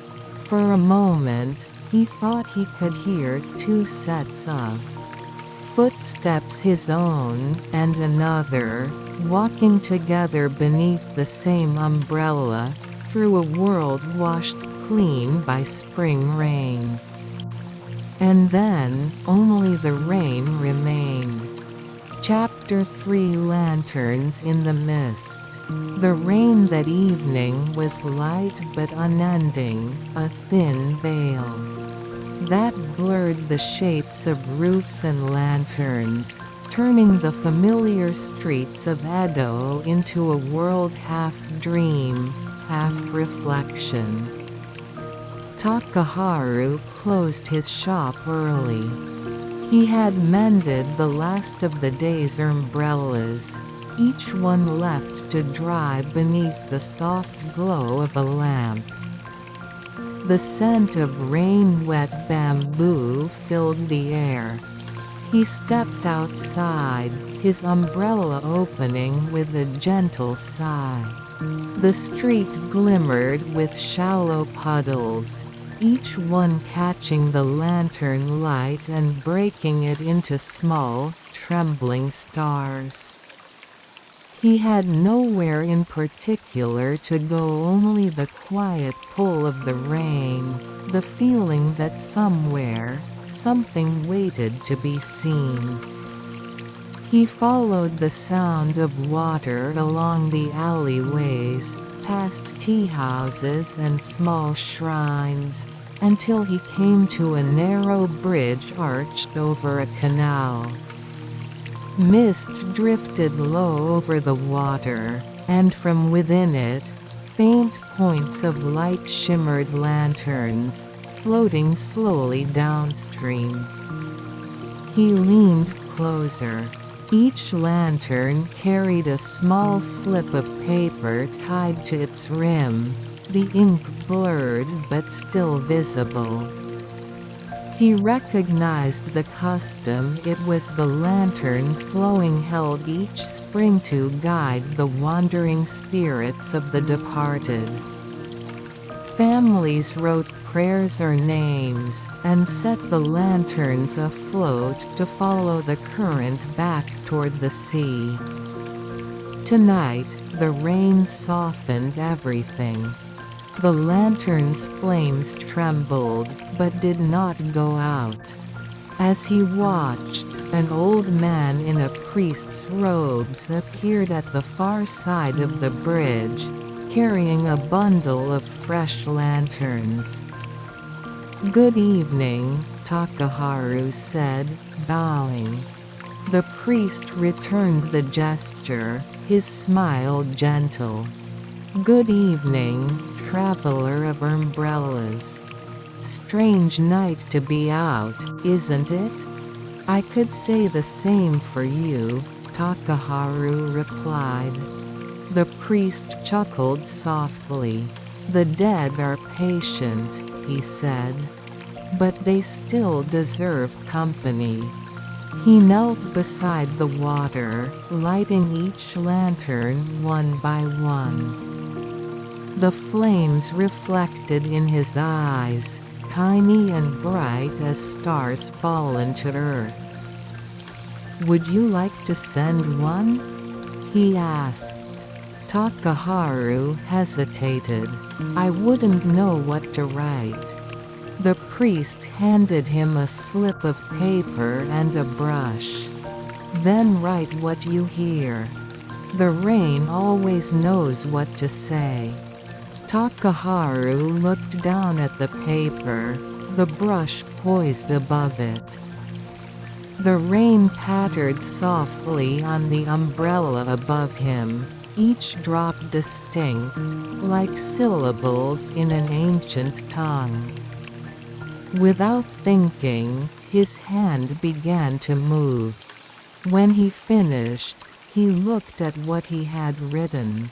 "If you follow the rain, you may find the sound of someone waiting."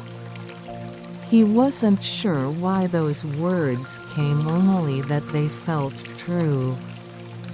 He folded the paper and tied it to the lantern.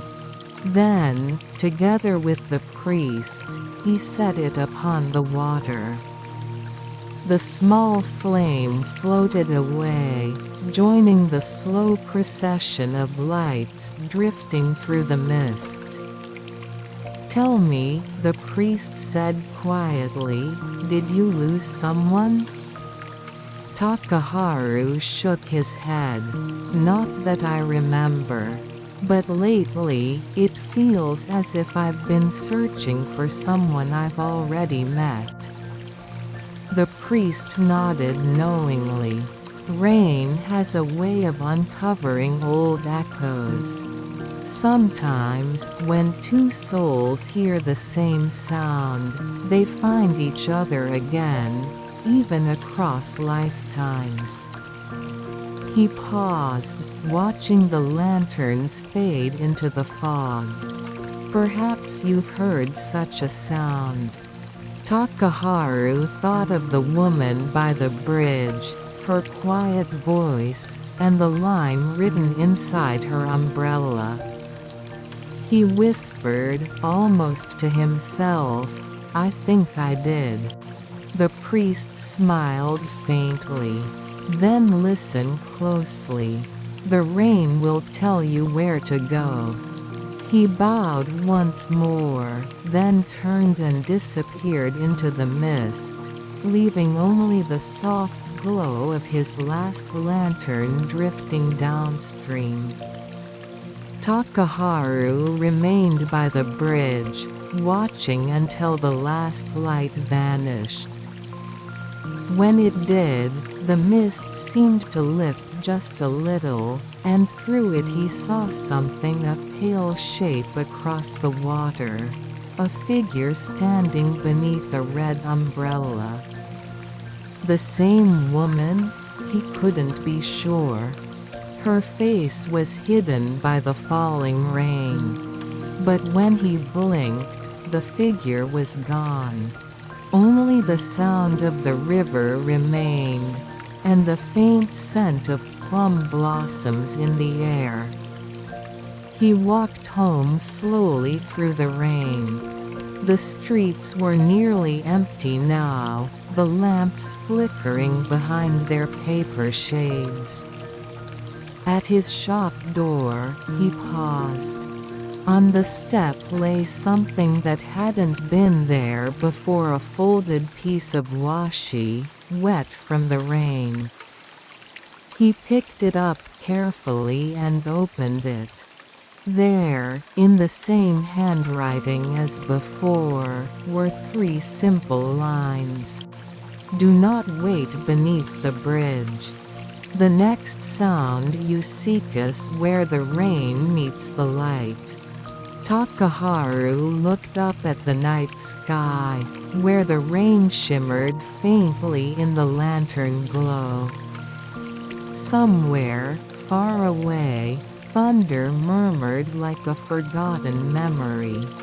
He closed his shop door, and for a long time after, the rain continued to whisper against the paper walls, telling him stories he could almost remember. Chapter 4: Rain over the paper umbrella. Morning came softly, as though the world itself had fallen asleep beneath a thin layer of mist. The rain continued gentle, unwavering, a sound like countless threads weaving through the air. In his small workshop, Takaharu sat before a half-finished umbrella, his hands moving slowly, his mind elsewhere. The parchment walls glowed faintly with light from the gray sky outside, and the sound of rain against the paper roof chewed through the room like a quiet heartbeat. He had read the note many times since last night. Each time, the words seemed to shift their meaning, deepening like ripples in water. The next sound you seek is where the rain meets the light. He did not yet understand, but he could feel the truth hidden inside those lines. As the morning wore on, a small bell chimed outside his shop. He looked up. The door slid open, and there she was again, the woman in the pale blue kimono. This time, her hair was tied loosely, drops of rain glistening on the strands. She smiled faintly, as if she had expected him to be waiting. "Good morning, Takaharu-san," she said softly. He bowed. "Good morning. You found your way through the rain again." "I always do," she replied. "It has a way of leading me where I need to go." She stepped closer to the counter, her gaze falling upon the umbrellas hanging from the beams. Each one shimmered faintly in the dim light, its oiled paper surfaces gleaming like moonlit water. "I came to thank you," she said. "The umbrella you repaired, it carried me farther than I thought possible." He tilted his head. Farther? She nodded. When I left the bridge, I walked until the rain grew soft. And there, beneath the willow trees by the river, I heard something, not words, but a sound, as though the rain itself was singing through the umbrella. Takaharu frowned slightly. What did it sound like? She smiled, closing her eyes as if to listen again. Like footsteps, she said. But not my own. For a long moment, neither spoke. The rain whispered around them, filling the space between breaths. Finally, Takaharu said quietly, I once heard something like that too. She opened her eyes. Then you know it isn't just imagination. He nodded. I don't think rain ever forgets. It remembers every place it has fallen. She looked down at her hands. Then perhaps, she said, it remembers those who are still waiting. A breeze slipped through the open doorway, carrying the scent of wet plum blossoms.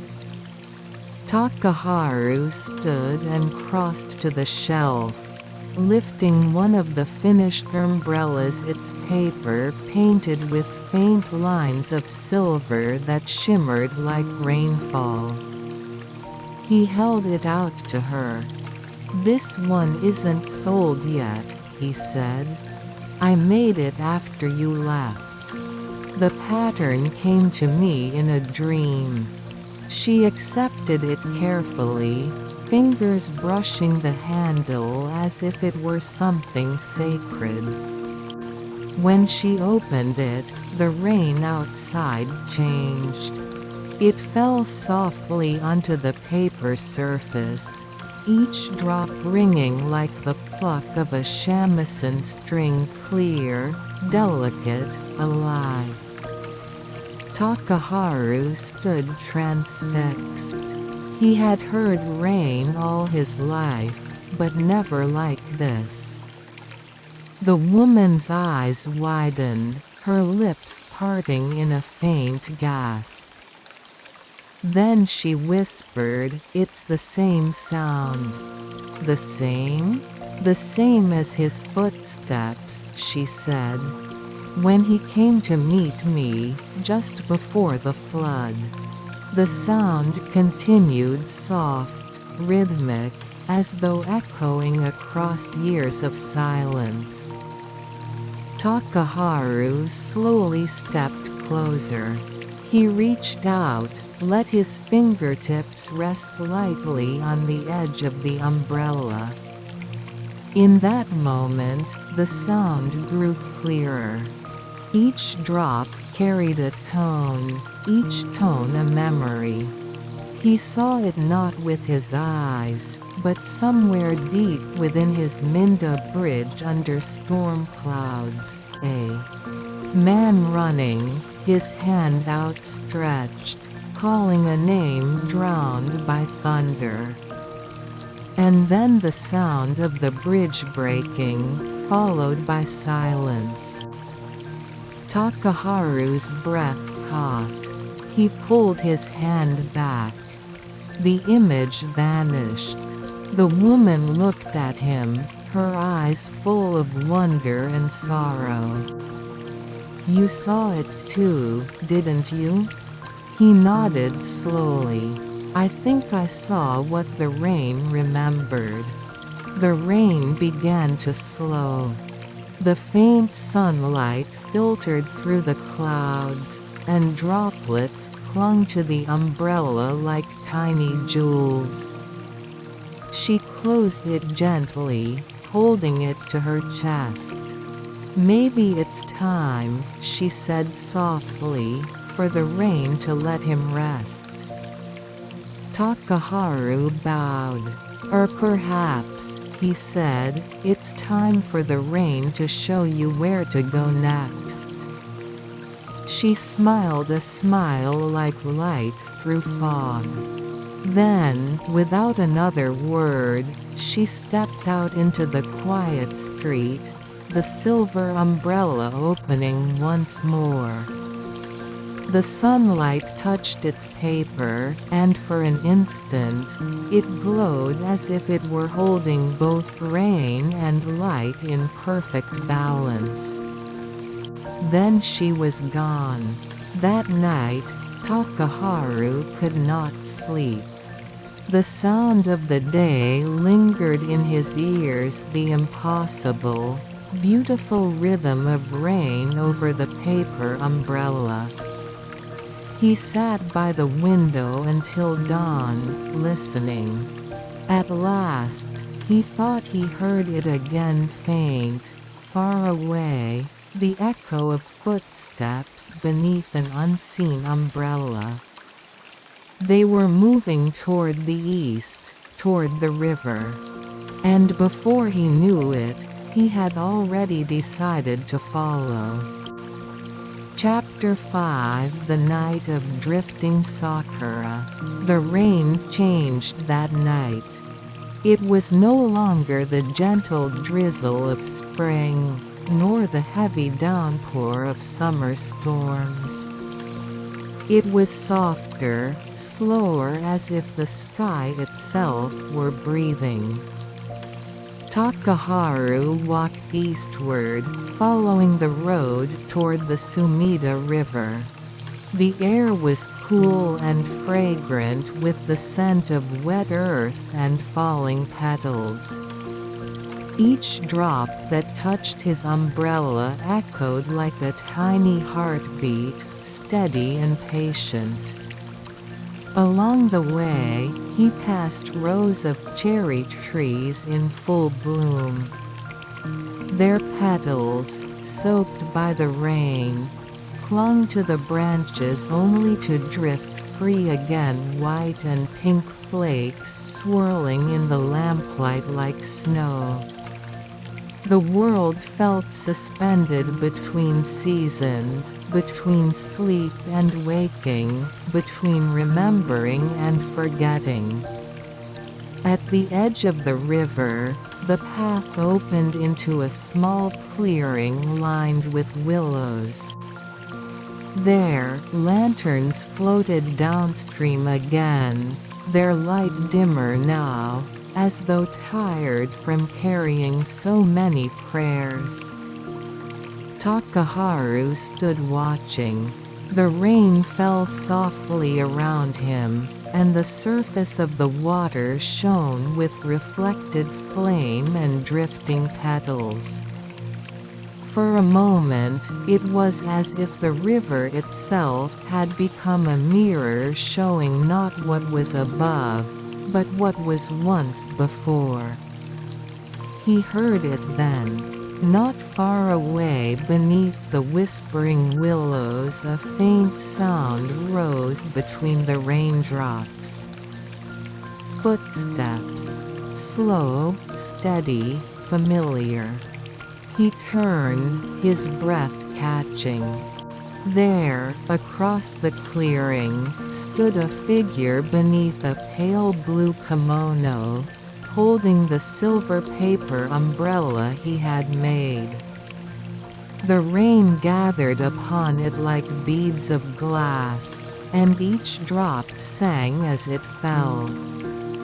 She looked at him, her face calm, her eyes full of light reflected from the river. "Takaharu-san," she said softly. "You followed the sound." He nodded, unable to speak. The rain around them seemed to hush, as though listening. She smiled. "Do you remember what you wrote on the lantern?" He hesitated. "If you follow the rain, you may find the sound of someone waiting." Her smile deepened. "Then you have found it." She stepped closer, and the air shimmered faintly where she moved like mist passing through moonlight. "Was it you?" he whispered. "The one who left the notes?" She nodded. "I left them for myself," she said.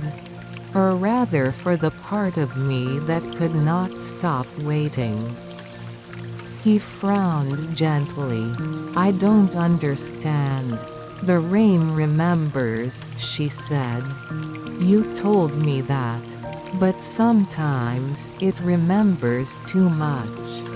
It keeps the echoes of those who cannot let go." She looked toward the river, where lanterns drifted like souls returning home. "When my husband crossed the bridge that night," she continued, "I thought I lost him forever. But in truth, it was I who remained behind, caught in the sound of the rain, wandering from season to season, waiting for footsteps that never reached me." Her voice trembled slightly, not with sorrow, but release. Takaharu took a step closer. "And now?" he asked. She lifted the umbrella, tilting it toward him.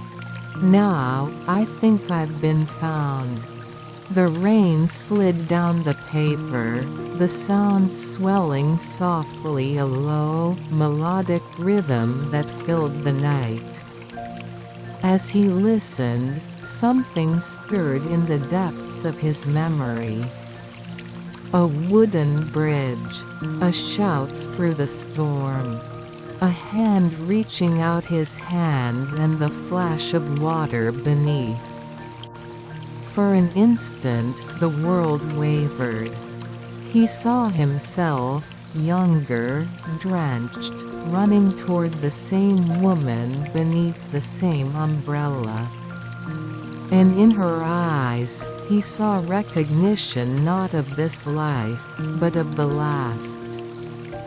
The wind rose suddenly, scattering petals through the air. They swirled around them, soft as snow, glowing faintly in the lantern light. Takaharu reached out, and their hands met beneath the umbrella. The sound of the rain grew brighter, as if every drop carried a memory, every memory a voice. She whispered, "It's time to go." He shook his head softly. "Go where?" "Where the rain meets the light." Her words echoed the message from before, the one that had led him here. And as he looked at her, he understood. The rain was not merely falling, it was carrying her away, a gentle tide returning her to the place where sound becomes silence. "Will I see you again?" he asked. She smiled, the kind of smile that lingers even after the person is gone. "You already have," she said. "Every time the rain begins to fall." She stepped back, and as she did, her form grew translucent, a shimmer of light within the mist. The petals swirled once more, and when they cleared, she was gone. Only the umbrella remained resting upright in the soft earth, its paper glistening with rain and moonlight. Takaharu stood there for a long while, listening to the sound of that umbrella. It was no longer sad. It was peaceful, a rhythm that carried both farewell and beginning. He took a deep breath, and when he finally turned toward home, the rain had lightened, and the first hint of dawn colored the horizon. The petals on the ground shone faintly pink in the morning mist, drifting slowly toward the river. Chapter 6. Beneath the same umbrella. The rain had nearly stopped. A faint mist hung over the rooftops, and the streets of Edo glistened like threads of glass in the morning light. Takaharu walked slowly, the silver umbrella resting across his shoulder. Its handle was still damp from the night before, and when he lifted it, a single drop slid down, catching the sunlight as it fell. It landed on the road before him, and in that tiny circle of water, he thought he saw the reflection of two figures, one walking, one waiting, then fading into ripples. He smiled faintly. For the first time in many years, the silence inside him felt whole. The city was stirring awake. Merchants were opening their shops, apprentices sweeping the front steps.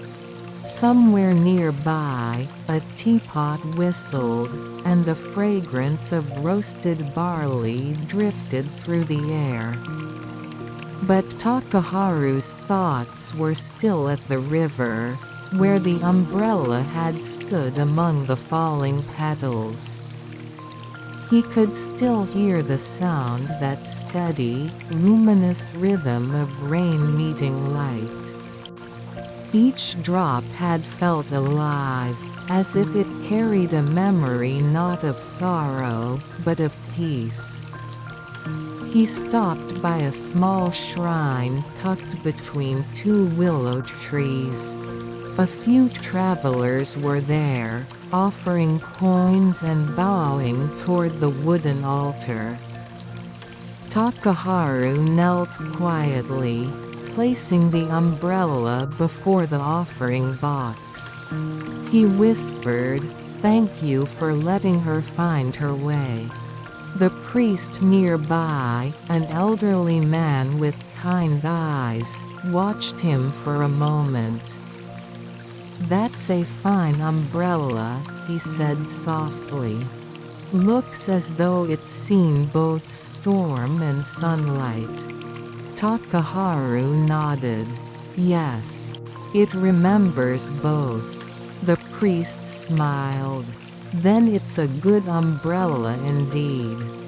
He bowed, and Takaharu lifted it once more. As he walked back toward his shop, he noticed the rain had begun again, just a whisper of it, a soft return. He opened the umbrella and listened. The sound was gentle, familiar, but something had changed. There was warmth in it now. It no longer echoed with loneliness or longing. It was like the voice of a friend who had finally said what needed to be said and could now rest. Back at the workshop, Takaharu set the umbrella beside the door. The light filtering through the paper walls painted faint ripples on the floor, like reflections of unseen water. He sat down before his workbench. Several unfinished umbrellas lay before him, each one waiting, silent. For a long while, he simply listened to the sound of the rain on the roof.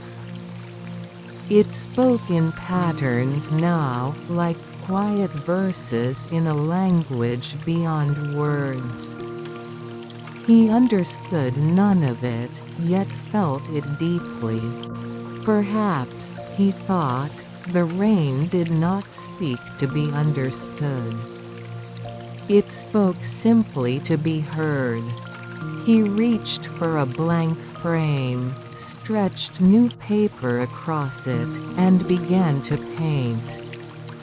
This time, the brush moved easily. He painted lines of soft gray, then touched them with faint strokes of silver. The pattern grew into something gentle, a swirl that looked almost like a spiral of petals caught in water. When he finished, he leaned back and smiled. It wasn't just an umbrella anymore. It was a memory given shape. That evening, the rain stopped again, leaving the air fresh and sweet. The sound of temple bells drifted through the distance, their tone deep and low, mingling with the faint rustle of leaves. Takaharu stepped outside. The streets glowed softly with reflected lamplight, and in every puddle, the moon appeared fragmented, shimmering, but whole within each reflection. He lifted the umbrella. Though there was no rain, he opened it anyway. Beneath it, the air felt different, as if he were sharing shelter with someone unseen but near. He whispered, "Under the same umbrella." And though there was no answer, he felt the quiet warmth of her presence beside him, as real as the rhythm of his own heart. That night, he dreamed again. He was walking along the bridge, not as it had been during the storm, but as it was now rebuilt, quiet, washed clean by time. The rain was falling lightly, petals floating across the water. At the far end stood the woman in the blue kimono. She looked at him, smiling the way one smiles when they no longer need to wait. He approached, and when he reached her, they both raised the same umbrella, one shelter, one sound. They walked together, not toward an ending, but into the soft rain that went on forever. When he woke, the workshop was filled with light. The storm season had passed. The first cicadas were beginning to sing. Takaharu rose, folded the silver umbrella, and placed it by the window. It caught the sunlight, and for a moment, he thought he saw a faint reflection, a ripple of blue silk, a strand of hair moving with the breeze. Then it was gone. But the sound lingered, not in his ears, but in his heart, a steady, tender rhythm, the music of rain meeting light. And with that sound, he smiled, finally at peace. Chapter 7: The Path Where Rain Sleeps. The world had grown still. Not silent, but softly breathing, like the moment just before dawn, when even the wind seems to rest.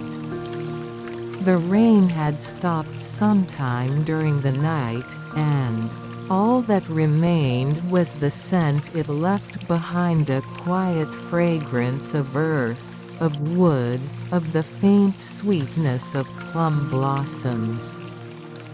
Takaharu opened the door of his workshop. The morning light drifted in like smoke, soft and silver. Outside, the streets of Edo were washed clean. Roof tiles shimmered, and puddles reflected clouds that no longer wept. He stepped out barefoot, feeling the cool touch of the ground. Each step made a sound so faint it might have been mistaken for a sigh. He walked with no destination, only following the light where it led. The umbrella rested in his hand, closed now, its surface dry. Without the sound of rain upon it, it felt strangely weightless, as though what it once carried had finally been released. The sky above was a pale, endless blue, and yet, if one listened closely, one could still hear the echo of the night before, a memory of rain, hidden in the hush between heartbeats. He reached the river bank. The water moved lazily, carrying petals that had yet to sink. Willow branches brushed the surface, tracing soft lines that rippled and vanished. Takaharu stood there for a long time. Somewhere upstream, a temple bell rang once, twice, each tone fading slower than the last. He closed his eyes. It was not a sound to wake anyone. It was a sound meant to let the world fall gently asleep. A faint breeze passed through, and for a moment, he thought he heard her voice, a whisper, lighter than wind, saying his name. He opened his eyes. No one stood beside him. But at his feet, where the puddles caught the light, he saw the reflection of two umbrellas, open and overlapping. He smiled. The rain hadn't gone. It had simply gone to rest. He sat on a stone by the river, watching the last petals drift away. His breathing slowed, matching the rhythm of the current. In the stillness, he began to hum a tune he did not recognize, yet one that felt as though he had known it all his life. It was the sound of falling rain remembered, translated into voice. And as he hummed, the world around him seemed to join in the whisper of reeds, the creak of old wood, the faint rustle of clouds above. All together, they became a single, unbroken note, a lullaby for the earth itself. He thought then that, perhaps this was what the rain had been trying to teach all along. That every sound, every sorrow, every fleeting drop was never truly gone. It merely found another place to rest, in the air, in the soil, in the hearts that once listened. And when the time came, it would fall again, as softly and as surely as breath. The sun rose higher, warming the stones beneath his feet. Children ran through the streets in the distance, their laughter bright and unbroken. The river shone gold. The petals were gone. Takaharu stood, folded the umbrella carefully, and turned toward home. With every step, the world seemed lighter. He felt as though he were walking not upon the earth, but within a dream the rain had left behind. At the entrance to his workshop, he paused once more. The paper walls glowed with soft daylight. Somewhere inside, a single droplet fell from the eaves, a delayed memory of the storm. It landed upon the umbrella in his hand, and though there was no other rain, he heard it. That sound, gentle, infinite, like a heartbeat woven from water and time. He closed his eyes and whispered, "Sleep well." The droplet slid down the paper, leaving no mark. And in that stillness, that perfect, unbroken silence, the rain finally slept. A town where snow has a sound. Prologue: the silence before snow. There are places in the world where silence has a weight. It settles on the rooftops, fills the empty streets, and presses gently against the heart until even thought becomes quiet. In a small town north of Edo, a place so small it rarely appeared on maps, people said the snow could sing. Not loudly, not like a bell or a flute, but softly, like the sound of breath against silk. It was said that if you stood perfectly still in the falling snow, you could hear it whisper a sound older than words, a song without beginning or end. No one knew how the sound began. Some said it was the spirit of the mountains, others that the town had simply lived so long in silence that it had learned to speak in the language of snow. Children would press their ears to the ground, listening to the faint hum beneath the frost, while elders simply smiled, as if they, too, remembered something they could not explain. And so, every winter, when the first snow arrived, the people of that town would stop their work, stand still, and listen. It was not just a season.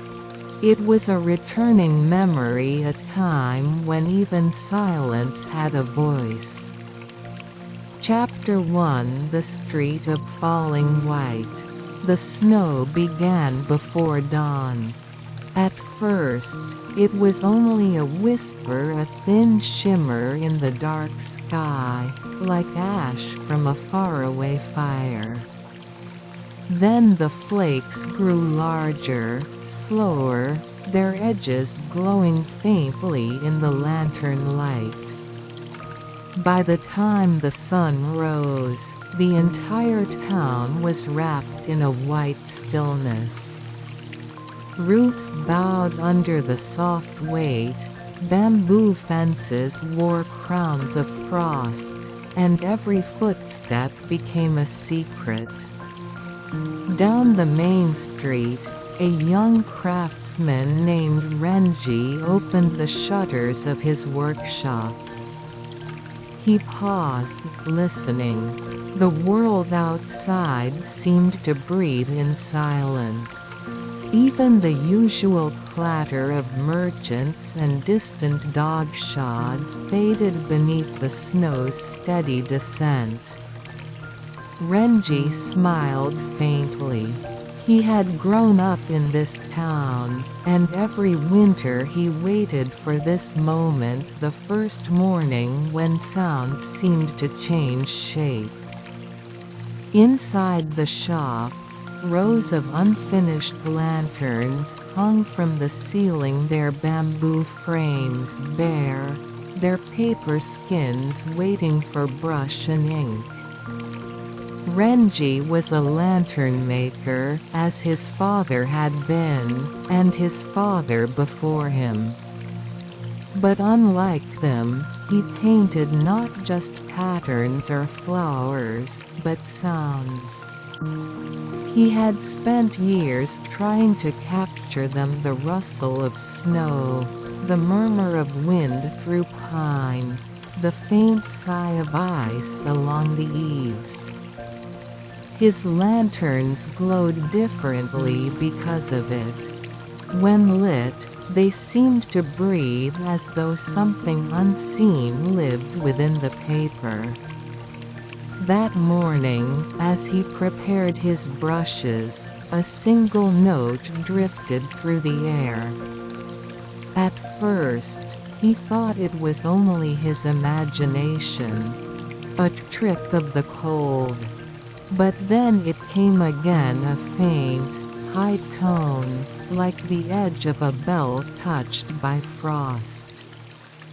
Renji froze, brush suspended in midair. He looked out through the window. The snow was still falling, soft, endless. And there somewhere in the distance the sound continued. It was not music. It was not the wind. It was something in between. He stepped outside, boots crunching into untouched snow. Each step left a hollow imprint, a brief echo of warmth against the cold. The sound guided him past the tea house with its faded curtain, past the old plum tree sleeping beneath its icy crown, past the shrine where even the bell rope was frozen still. Finally, he reached the end of the street, where the town gave way to open fields.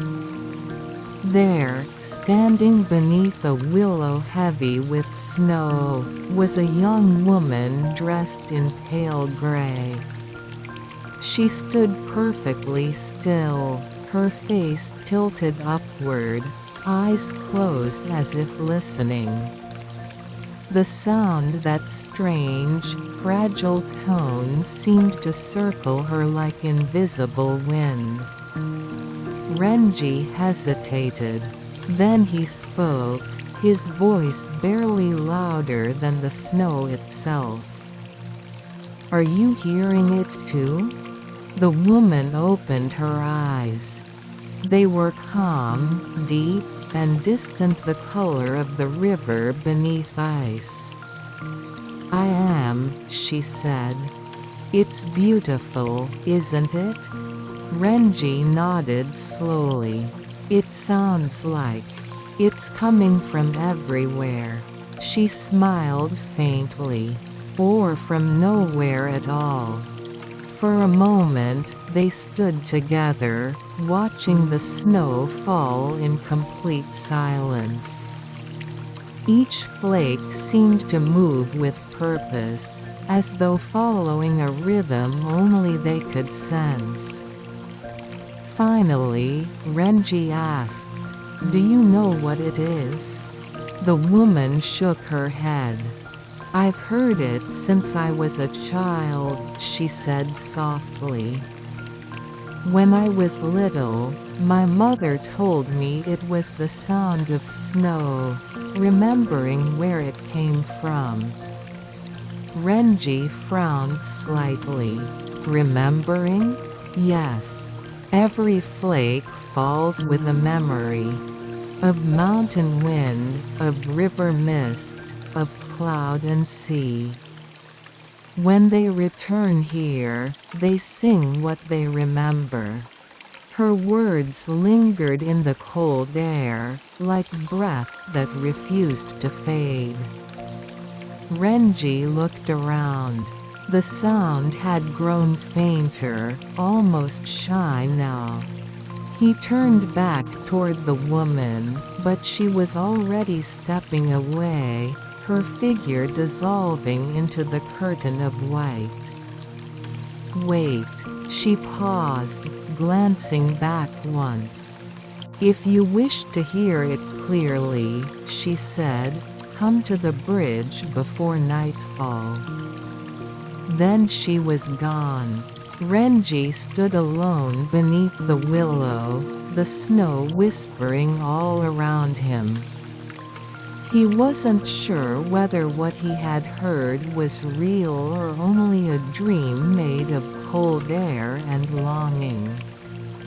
But as he walked back toward his shop, he could still feel the sound in his chest, a faint vibration, like the first string of a koto being plucked in a room where no one was yet playing. Chapter 2: The Sound Beneath the Bridge. The bridge at the edge of the town was old, its wooden planks silvered by years of frost, its rails worn smooth by the passing of hands and time. By nightfall, it was a place the townsfolk rarely crossed. The river beneath it froze and thawed in slow, uneven breaths, and the willows leaned close, their branches whispering to the current as though telling secrets. Renji arrived just as the last trace of daylight faded. The lantern he carried cast a pale halo upon the snow, each flake glinting briefly before vanishing into the dark. He paused at the foot of the bridge. The woman from the morning was nowhere to be seen. For a moment, he wondered if he had imagined her a vision conjured by the half-dreaming silence of winter. But then, as the lantern's flame flickered, he heard it again. The sound. It rose faintly from beneath the bridge, a low, trembling note, so delicate it seemed to waver between hearing and memory. Renji knelt, leaning over the side. The river below was half frozen, its surface a patchwork of ice and flowing water. Through the gaps, he saw faint ripples glowing with reflected lantern light. And from those ripples, the sound emerged not from the air, not from the water, but from somewhere in between. It was a tone both sad and peaceful, as though the river itself was singing in its sleep. Renji closed his eyes. He could almost feel it moving through him, a vibration deep in his bones. Then came footsteps behind him. He turned. The woman stood at the far end of the bridge, her gray kimono dusted with snow, her expression unreadable. "You came," she said softly. Renji nodded. "I heard it again. The same sound as this morning." She stepped closer, her presence quiet but certain, like a thought that had waited all day to be spoken. "Do you know what it is?" he asked. She shook her head. "No one does. But the elders used to say that when snow falls on this town, the river remembers the ones who once crossed it." "The ones who once crossed it," Renji echoed. She gazed down at the ice. "Every winter, the sound returns. Some say it's the voice of travelers who lost their way in the snow long ago.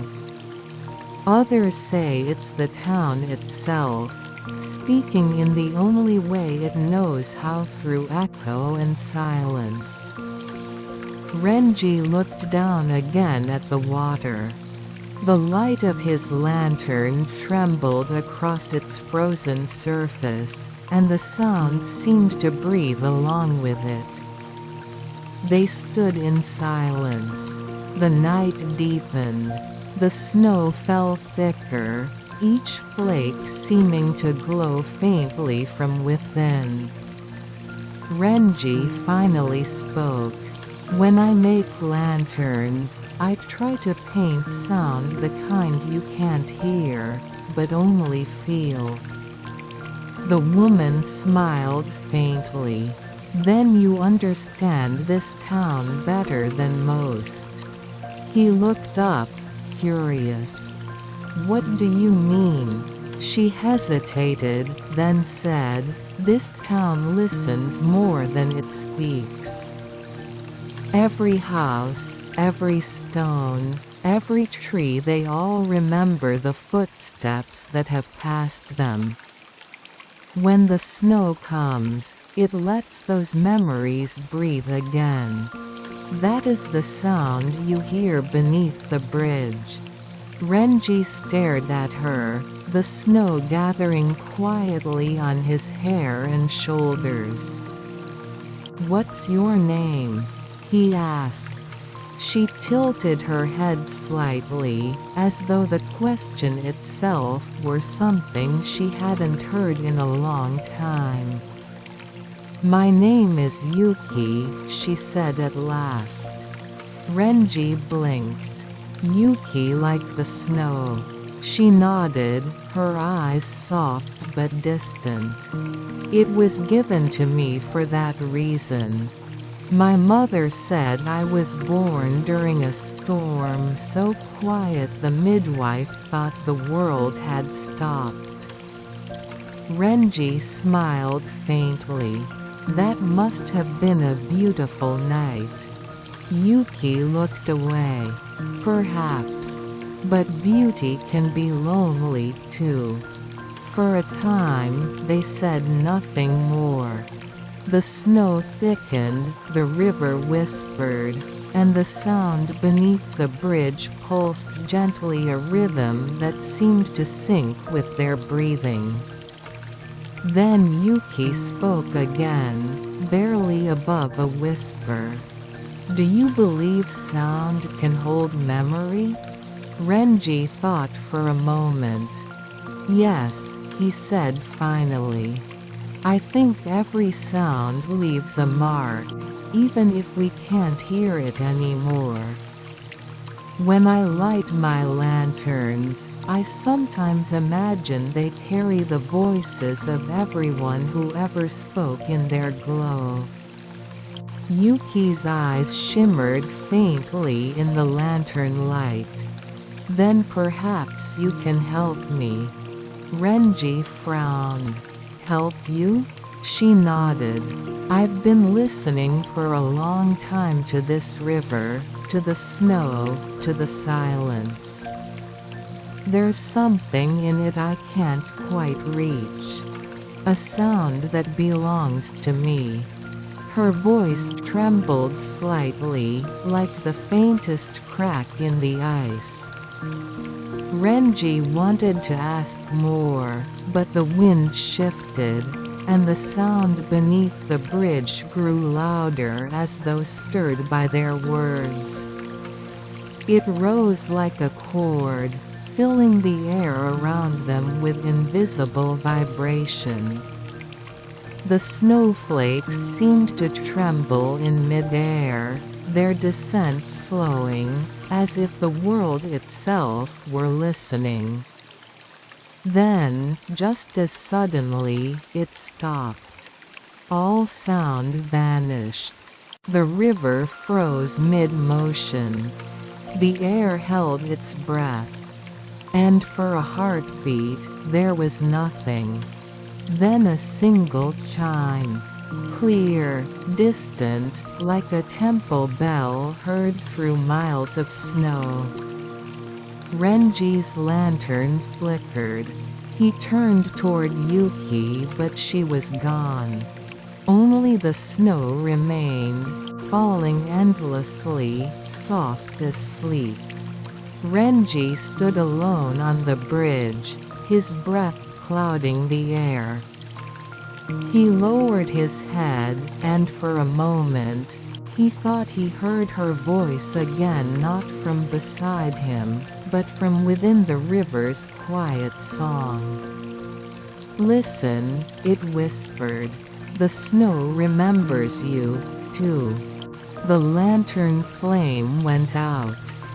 Chapter 3: The Lantern Maker's Daughter. Morning came slowly, as though the sun, too, had been asleep beneath the snow. The town awoke in shades of pale blue rooftops softened by frost, lanterns still glowing faintly from the night before, and the air filled with a quiet that seemed to hum rather than rest. Renji sat in his workshop, hands wrapped around a cup of steaming tea, watching the thin ribbons of vapor rise and vanish in the cold light. He had not slept. All night, the sound from beneath the bridge echoed faintly in his mind, and each time he closed his eyes, he saw Yuki standing there, her gray kimono, her calm eyes, and the words that lingered after she disappeared. "The snow remembers you, too." On the table before him lay the lantern he had been working on the day before. Its frame was simple, its paper surface untouched. Renji reached for his brush, dipped it into ink, and hesitated. Then, slowly, he began to paint. Not an image of a flower or a bird, but a single curved line of faint rhythm, like the tremor of sound beneath water. The brush moved almost on its own. Each stroke was a breath, each curve a pulse of memory. By the time he lifted the brush, a strange pattern had formed across the lantern's skin, quite a picture, not quite a word, but something that seemed to resonate. He set the brush down and stared. The pattern shimmered faintly, as though responding to a sound only the paper could hear. A soft knock came at the door. "Renji?" It was an old, gentle voice. His father. The man entered, his hair white as the snow outside, his movements slow but deliberate. He looked around the workshop, his gaze lingering on the half-finished lanterns hanging in quiet rows. "You were up all night again," the old man said, smiling faintly. "The snow has that effect on you, doesn't it?" Renji returned the smile. "It's hard to sleep when it's this quiet." His father chuckled. "This quiet is what your grandfather used to call the voice of patience. He said it's what teaches you how to listen." He took a seat by the hearth, warming his hands over the small fire.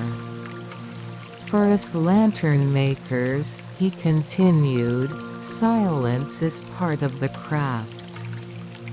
Light alone isn't enough. You must know what kind of silence your lantern will live in." Renji hesitated, then said, "Father, have you ever heard a sound from the snow?" The old man looked at him quietly, his eyes deep and still. "Ah," he said after a pause. "So you've heard it." Renji frowned. "You mean you know about it?" His father nodded slowly. "It comes every few winters. A faint sound that seems to drift through the streets, or rise from the river." He took a sip of tea.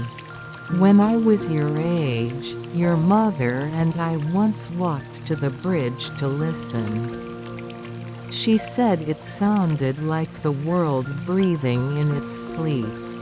Renji looked down. Did she ever tell you what it was? The old man smiled sadly. She believed it was the sound of memory. Every snowflake carries a moment that once existed, a voice, a gesture, a heartbeat. When they fall here, the town listens, and sometimes it remembers. Renji's hand tightened around his cup. "My mother always said that," he murmured. "Even as a child, I remember her telling me listen to the snow, Renji. It's the sound of everything that was ever loved." His father's smile deepened, but there was something fragile in it. "She would have liked to see your lanterns," he said softly. "You paint sound as she once painted light. Do you remember the way she made her lanterns flicker like living things?" Renji nodded.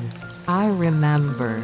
She said every lantern has a spirit, and if you listen closely, you can hear it breathe." The old man's gaze drifted to the window. Snow still fell outside, slow and endless. "There's a story," he said after a while, "about this town. Long before your grandfather's time, there was a winter so harsh that the river froze for 100 days. The townsfolk said they could hear voices trapped beneath the ice. Some claimed they belonged to travelers lost in the storm. Others believed the river itself was dreaming." Renji looked up. "Dreaming?" His father nodded. "Yes. The elders said the river dreamed of everything. It once reflected the faces of those who crossed the bridge, the laughter of children, the lanterns carried to festivals long gone. All of it sank beneath the frost, and when the thaw came, the river sang those memories back to the world." For a long moment, neither spoke. Only the crackle of the hearth filled the silence, soft as the whisper of snow outside. Then Renji said quietly, "Father, I think I met someone by the bridge last night. A woman named Yuki." The old man's eyes flickered with something unreadable. "Yuki," he repeated slowly. "What did she look like?" Renji hesitated. "Pale. Calm. Like she belonged to the snow." The old man's hand stilled above the fire. "There was once a woman by that name," he said finally. "She lived here long ago. The daughter of a bell maker. But she disappeared one winter night, crossing the bridge during a storm." Renji froze. "When?" "Nearly 30 years ago." A long silence filled the room. Renji turned toward the window again. Outside, snow drifted past like floating ash, each flake catching the morning light before fading away. His father spoke again, his voice low. "Some say she became part of the town's memory. Others say she was the first to hear the snow's true voice. And ever since, when the sound returns, so does she." Renji swallowed. "Do you believe that?" The old man smiled faintly. "In a place like this, belief and silence are not so different." He rose, his joints creaking softly. "Finish your lanterns, Renji. If the snow keeps falling, the Festival of Lights will come early this year. The people will need warmth to guide them through the cold." Renji nodded. "Yes, father." After his father left, Renji sat alone in the workshop for a long time. The snow pressed gently against the windows. He picked up the brush again, tracing another line upon the paper. This time, the ink moved like water. It spread and shimmered, forming the faint outline of a woman beneath falling snow. And from somewhere, perhaps within the paper, within his own heart, he thought he heard it again. A sound, soft as memory, faint as breath. The sound of snow remembers light. Chapter 4: Snow over the temple roof. By the third night, the snow no longer fell, it drifted. Slow, unhurried, like a thought that had forgotten its destination. The town had grown quieter still. The sound of hammers, the chatter of merchants, even the barking of dogs, all had been swallowed by the soft white hush. Renji closed his shop early.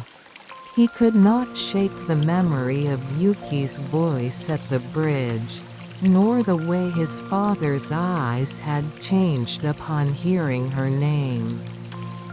He walked through the snow-laden streets, a single lantern in hand, its flame moving like a heartbeat against the night. The air was thick with stillness.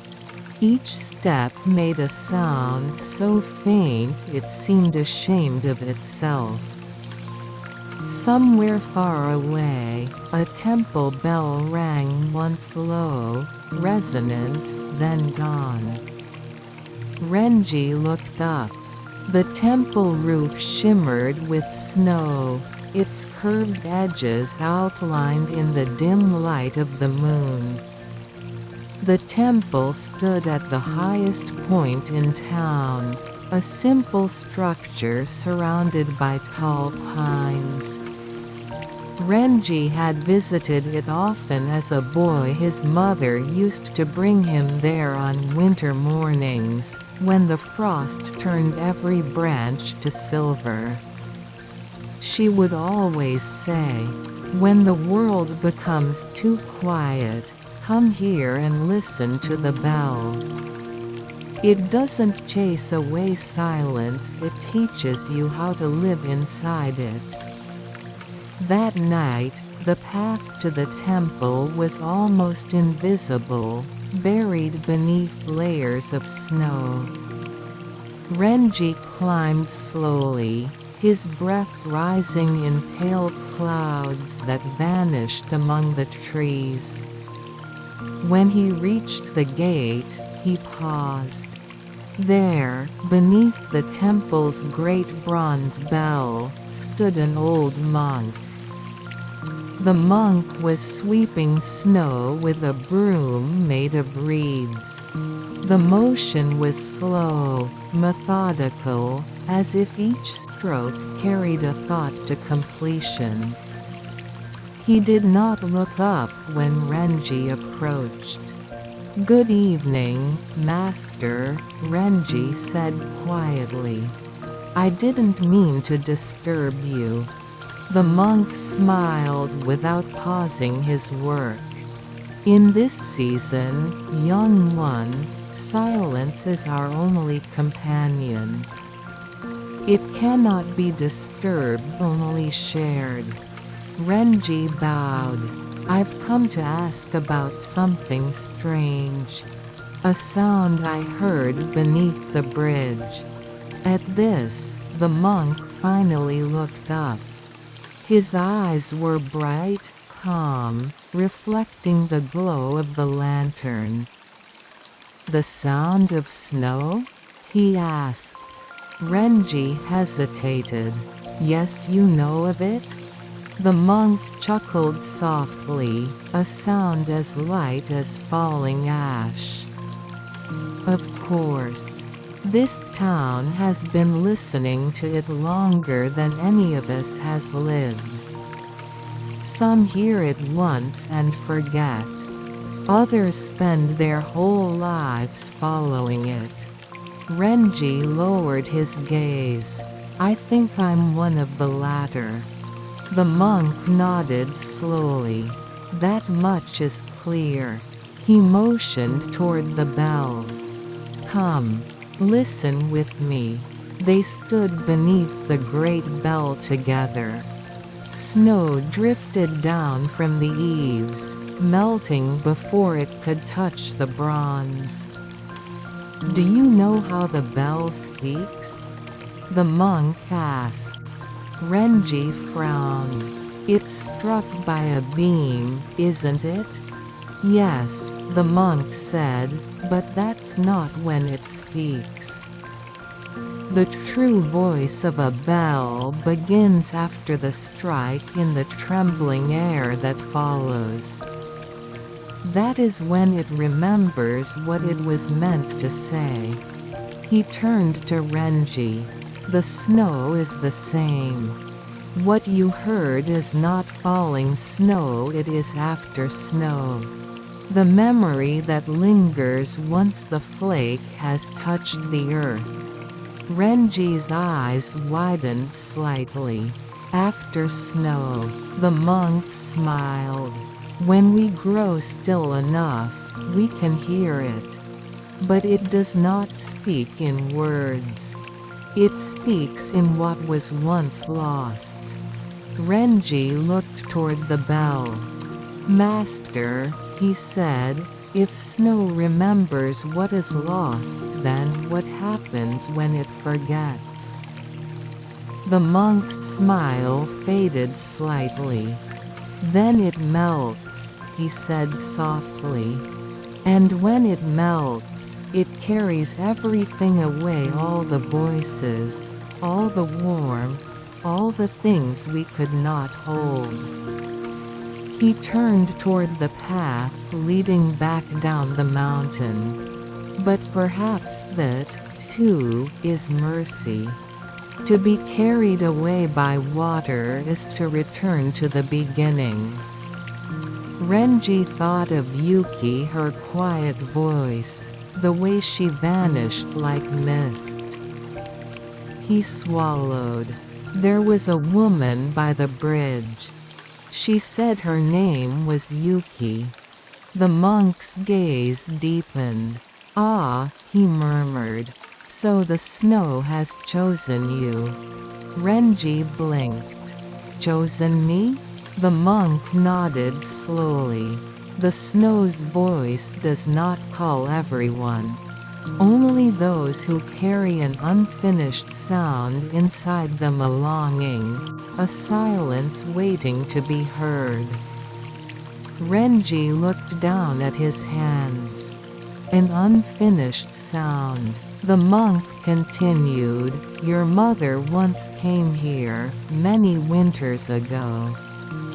She brought with her a lantern painted with waves. She asked me what light would do when it finally reached silence." Renji looked up sharply. "You knew my mother?" The monk smiled faintly. "Everyone in this town knew her light. But yes, I knew her voice as well. She used to say she could hear the snow breathe." Renji's heart tightened. "She did." The monk's expression softened. "Then you have her gift. And her burden." They stood in silence, watching the snow gather on the temple roof. The flakes moved slowly, as though afraid to disturb the old wood beneath. Finally, the monk reached for the rope. "Would you like to hear the bell?" Renji nodded. The monk drew the beam back gently and let it swing. It struck the bell with a low, resounding tone, deep, round, endless. The sound filled the temple grounds, rolling through the snow like a pulse through the earth. It seemed to hum inside Renji's chest, a warmth that had nothing to do with fire. Then, as the sound faded, the world became perfectly still. No wind, no motion, only a shimmering quiet, and in that silence, Renji heard it. The snow's voice. It was faint, like the breath of a sleeping child, but it was there, a sound that was not a sound, woven through every falling flake. He closed his eyes. It wasn't the voice of Yuki, nor the echo of the bell. It was something deeper, something like memory itself breathing. He felt tears sting his eyes, though he could not say why. When he opened them again, the monk was watching him, smiling gently. "You heard it," he said. Renji nodded, barely able to speak. "Yes." The monk placed a hand on his shoulder. "Then go home, young one. Light your lanterns. The snow will come to them tonight." As Renji descended the path, the sound of the bell faded behind him, its final note carried away by the wind. The town below shimmered faintly beneath the moon, each rooftop like a sleeping wave of white. And for the first time, Renji realized that the entire town itself was breathing. Chapter 5: The Voice Within the Wind. That night, the wind returned to the town. Not the harsh wind that howls between rooftops or drives travelers indoors, but a soft, spiraling breath of wind that wandered like a child uncertain of its home. It moved through narrow streets and over sleeping gardens, carrying the faintest scent of pine and candle smoke. As it passed, it brushed against paper shutters, rattled bamboo fences, and stirred the bells hanging from eaves, turning silence into a kind of gentle song. Renji lay awake, listening. The window beside his futon trembled with each whisper of wind. He had tried to sleep, but the sound beneath the bridge and the monk's words at the temple wove themselves through his thoughts like threads of unspun silk. An unfinished sound after snow. The snow has chosen you. He turned onto his side, staring at the faint light of the lantern he had left burning in the corner. The flame swayed in rhythm with the wind, as though answering it. He sat up. Something in the air felt different. The room was cold, yes, but it wasn't emptiness that filled it, it was presence. He rose quietly, wrapped his haori around his shoulders, and slid the door open. A breath of white air entered. The snow outside glowed faintly under the moonlight. each flake drifting like a slow heartbeat. And then he heard it. A voice. Not loud, not clear, but unmistakably human. Soft, sorrowful, woven into the sound of the wind. Renji. He froze. The voice was calling his name. He stepped into the courtyard, the snow crunching softly beneath his bare feet. The cold bit into his skin, but the voice drew him forward.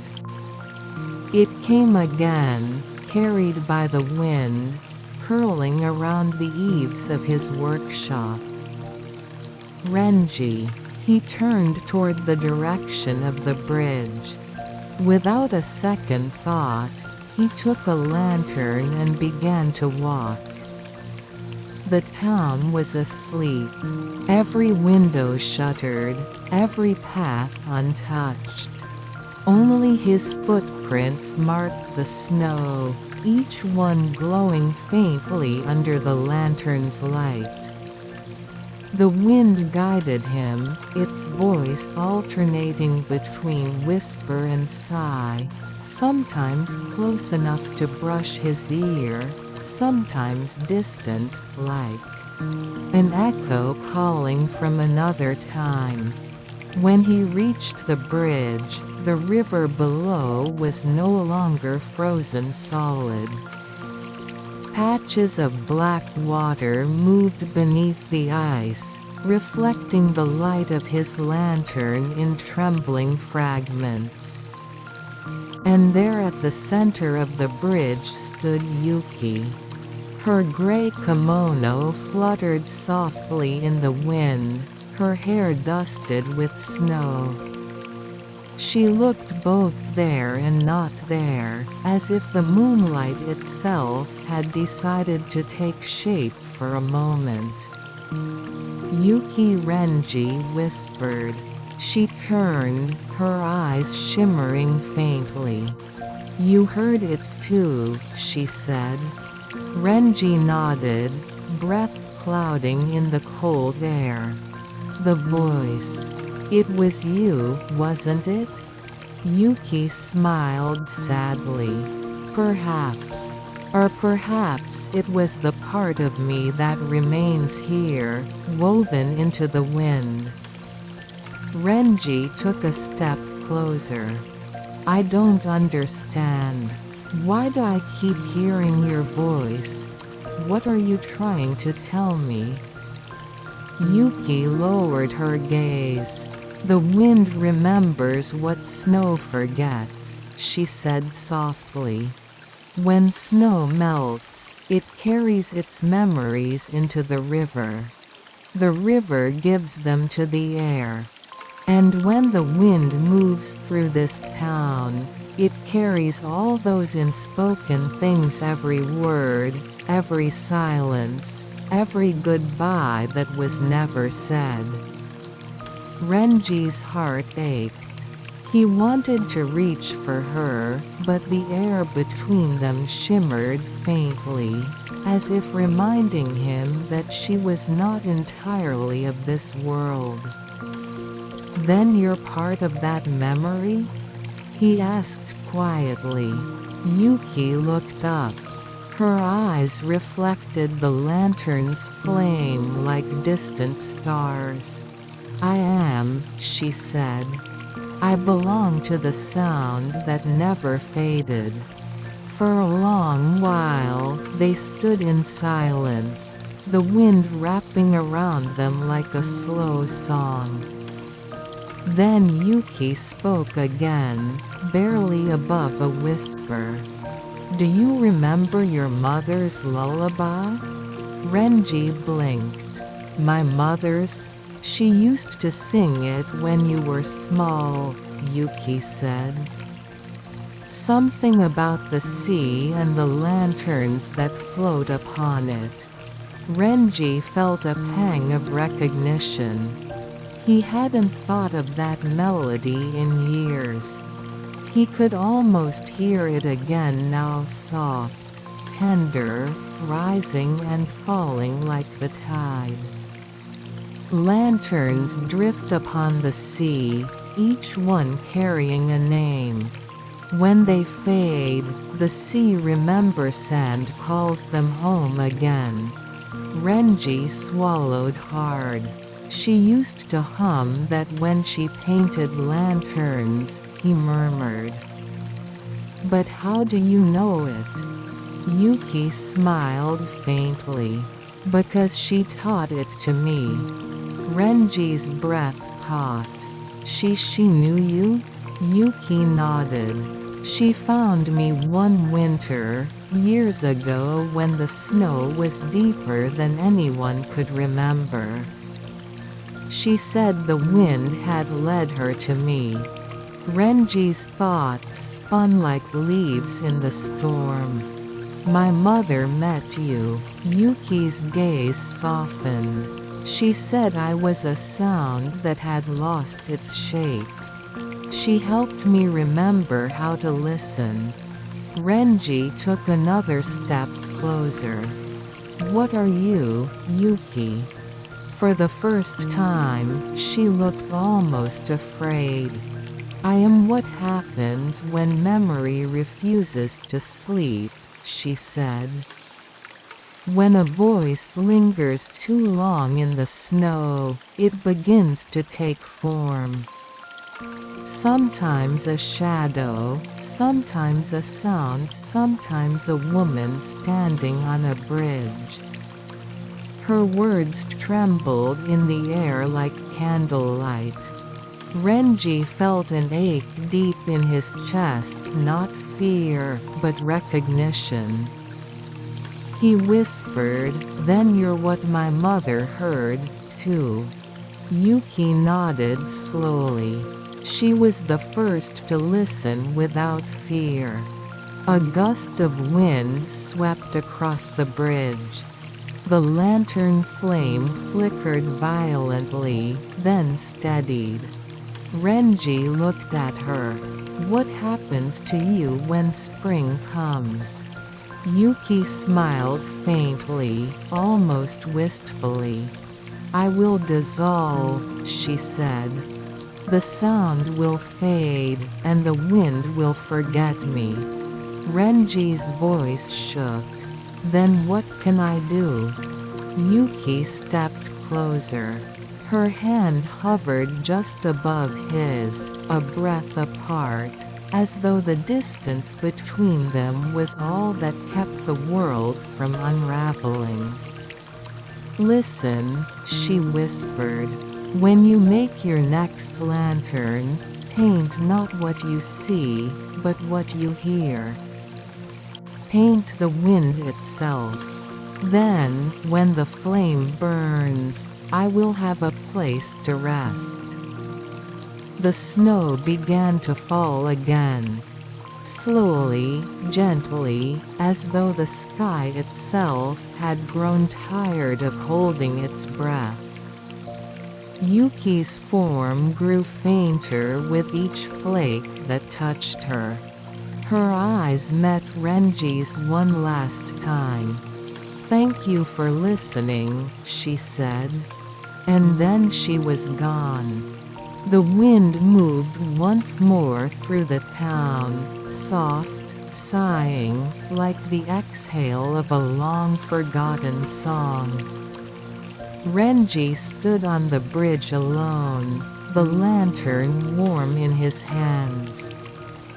Somewhere in the distance, the temple bell rang once, its note fading into the same wind that had carried her voice. He closed his eyes, and beneath the sound of the wind, he thought he heard her again, not calling his name, but singing his mother's lullaby. Chapter 6: A Lantern for the Departed. The following evening arrived like a held breath, quiet, fragile, waiting. By dusk, the snow had stopped. The sky above the town was a muted gray, and the world seemed made of paper and light. Renji's workshop glowed faintly from within. A single lantern hung outside, swaying gently in the wind. Its painted surface showed no waves, no blossoms, no mountains or moons.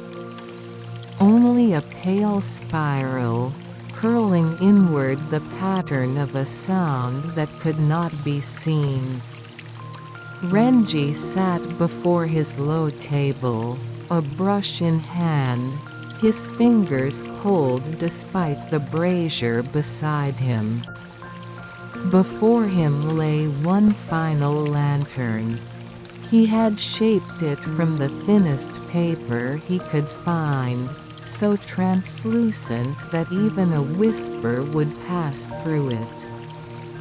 He dipped his brush into the ink and paused.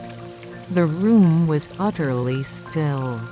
Only the faint crackle of charcoal and the faraway murmur of the river.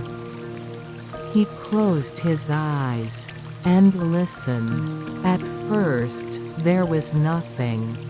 Only the soft, uneven rhythm of his breathing. Then, faintly, a sound began to rise. Not from outside but from within. It was the same tone he had heard beneath the bridge, the same sigh that had drifted through the temple air, and the same whisper that had spoken his name. But this time, it was not sad. It was full, as if all the fragments of sound, all the broken breaths of memory, had finally found their way home. Renji's hand began to move. The brush touched paper, leaving thin, spiraling lines that wove into one another like threads of wind caught in water. He painted slowly, each stroke guided not by sight but by hearing. The sound moved through him, and he followed. Hours passed. The brazier burned low, and the room filled with the scent of warm ash and ink.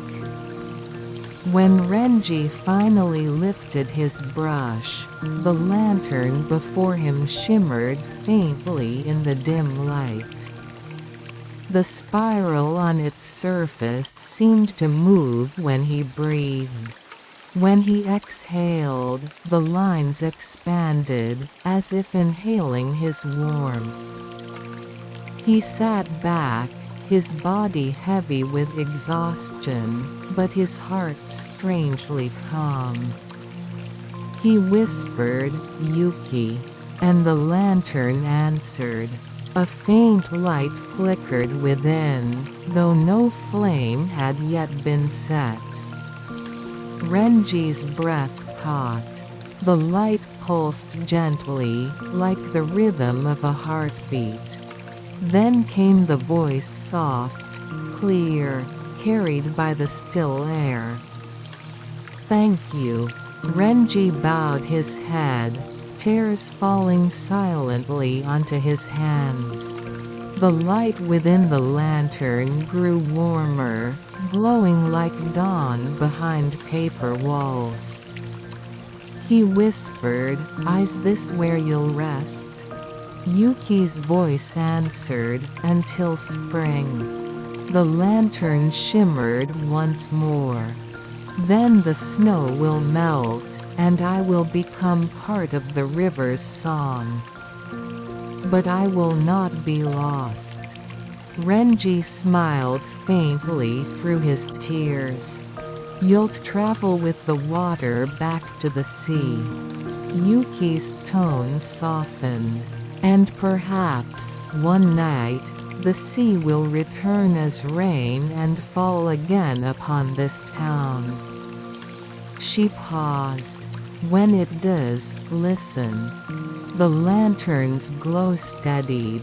The sound within it changed from a voice to a tone, from tone to hum, from hum to silence. Renji reached for the candle beside him, lit it, and placed it gently inside. The light merged with the glow that already lived there. For a moment, it seemed as though two flames were breathing together. Outside, the wind rose again. But now its voice was softer, not mournful, but at peace. Renji stood, took the lantern in both hands, and stepped out into the snow. The night sky was clear. Stars hung low, each one faint as an ember. He walked toward the river, his footprints marking a quiet path through untouched snow. At the bridge, he paused. The river had begun to thaw. Patches of black water moved beneath the thin ice, reflecting the lantern's light in trembling gold. He knelt at the edge, set the lantern gently upon the surface, and watched it drift. The current carried it slowly toward the middle, where it floated in stillness, its light swaying like a heart at rest. He whispered, "May your sound find peace." The lantern flickered once, then again. And then, as though answering him, the entire river shimmered. The water glowed faintly, the ice fragments glittering like glass bells. A breeze rose from the surface, cool and tender. And for a single, perfect moment, Renji heard the town breathe again. The sound was everywhere, in the snow, in the wind, in the river, in the distant bell of the temple, and in his own chest. All one. He closed his eyes. When he opened them again, the lantern was gone, its light absorbed into the reflection of the stars.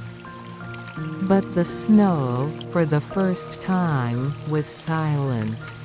Not empty, not mournful. Just quiet, like the final note of a song that no longer needed to be sung. Renji smiled and whispered into the wind, "Thank you for staying." The wind answered, a soft, wordless sigh. And then, only the sound of his footsteps remained, fading gently into the night. Chapter 7 When Spring Breathes Again. The first light of dawn came softly, not in color, but in warmth. The snow that had blanketed the town for so long was beginning to change. Its surface no longer held the firm brightness of winter, but the faint translucence of water ready to move again. Renji opened his eyes to the sound of dripping. Each drop that fell from the eaves seemed to strike the earth like a quiet note in a forgotten song. He lay still for a while, listening. No wind, no footsteps, just the breath of the world, slowly awakening. When he rose and slid open the door, a soft mist hung over the courtyard. The air smelled of damp earth and pine, and the snow beneath the trees had grown thin enough to show hints of green moss below. Renji stepped outside. The ground was cold and wet under his bare feet, but it no longer bit. It welcomed. On the low table in his workshop, a single lantern remained. Its paper was pale and nearly transparent, as though made from the same air that moved through the town. He lifted it gently, feeling its lightness. It had no flame, yet it seemed to glow faintly with morning's first breath. The river beside the bridge ran free now, its ice dissolved into water that gleamed like liquid glass. Renji stood at its edge, watching the current carry fragments of snow downstream. The bridge, once a place of strange sounds and quiet ghosts, now looked ordinary, old, weathered, and perfectly alive. He smiled faintly. The town was waking. Somewhere in the distance, a rooster called. A woman drew water from a well. Children's laughter echoed faintly between the houses. And yet beneath all those sounds, Renji could still feel it. The pulse. The sound of snow, now sleeping inside the wind. He sat by the river bank and placed the lantern beside him. For a long time, he said nothing. He only watched the light shift upon the water. Then, quietly, he began to hum. The same lullaby his mother used to sing, the one about lanterns drifting upon the sea. Lanterns drift upon the sea, each one carrying a name. When they fade, the sea remembers and calls them home again. The melody blended with the murmur of the river, and for a moment, it seemed as though the water was singing back. Renji smiled, eyes half closed. A gentle breeze moved through the pines. The air shimmered faintly, and he thought he saw her there, Yuki, standing on the far side of the bridge. Not as a shadow, not as a ghost, but as a shape made of light and memory. She was smiling. And when she spoke, it was not with a voice, but with the sound of the wind passing through the thawing branches. You listened well. Renji bowed his head. Thank you for staying with me. The breeze circled him once, warm and soft. I was never far. The snow may melt, but sound never truly disappears. It only changes its form. Her words dissolved into the air, and with them, the last trace of winter. Renji lifted the lantern once more, held it to the light, and whispered, "This time, I'll let silence speak." He didn't light the candle. He didn't need to. The lantern's paper shimmered faintly in his hands, reflecting both sky and river, as if the two were breathing together. A single petal early plum blossom drifted down from the temple hill, landing upon the lantern's surface. He watched it float away. By afternoon, the snow was gone from the streets.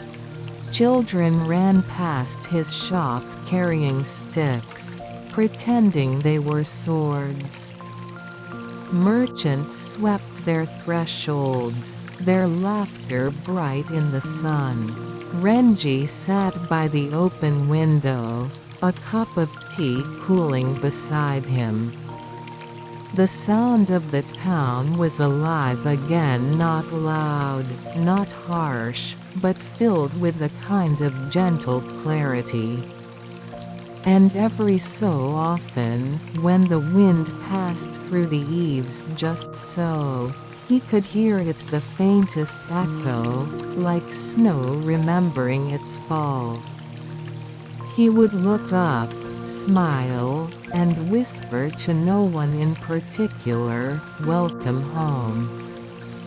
That night, the stars were clear again. Renji set his brush down beside the drying paper, leaned back, and let the quiet fill the room. He no longer feared silence. It was not an absence. It was sound resting. Outside, a single bell rang from the temple, its tone rolling down through the stillness, spreading over rooftops, and finally fading into the river's lullaby. Renji closed his eyes. The town breathed. The snow slept. And the wind carried the sound of peace through the heart of Edo, soft as the memory of a dream.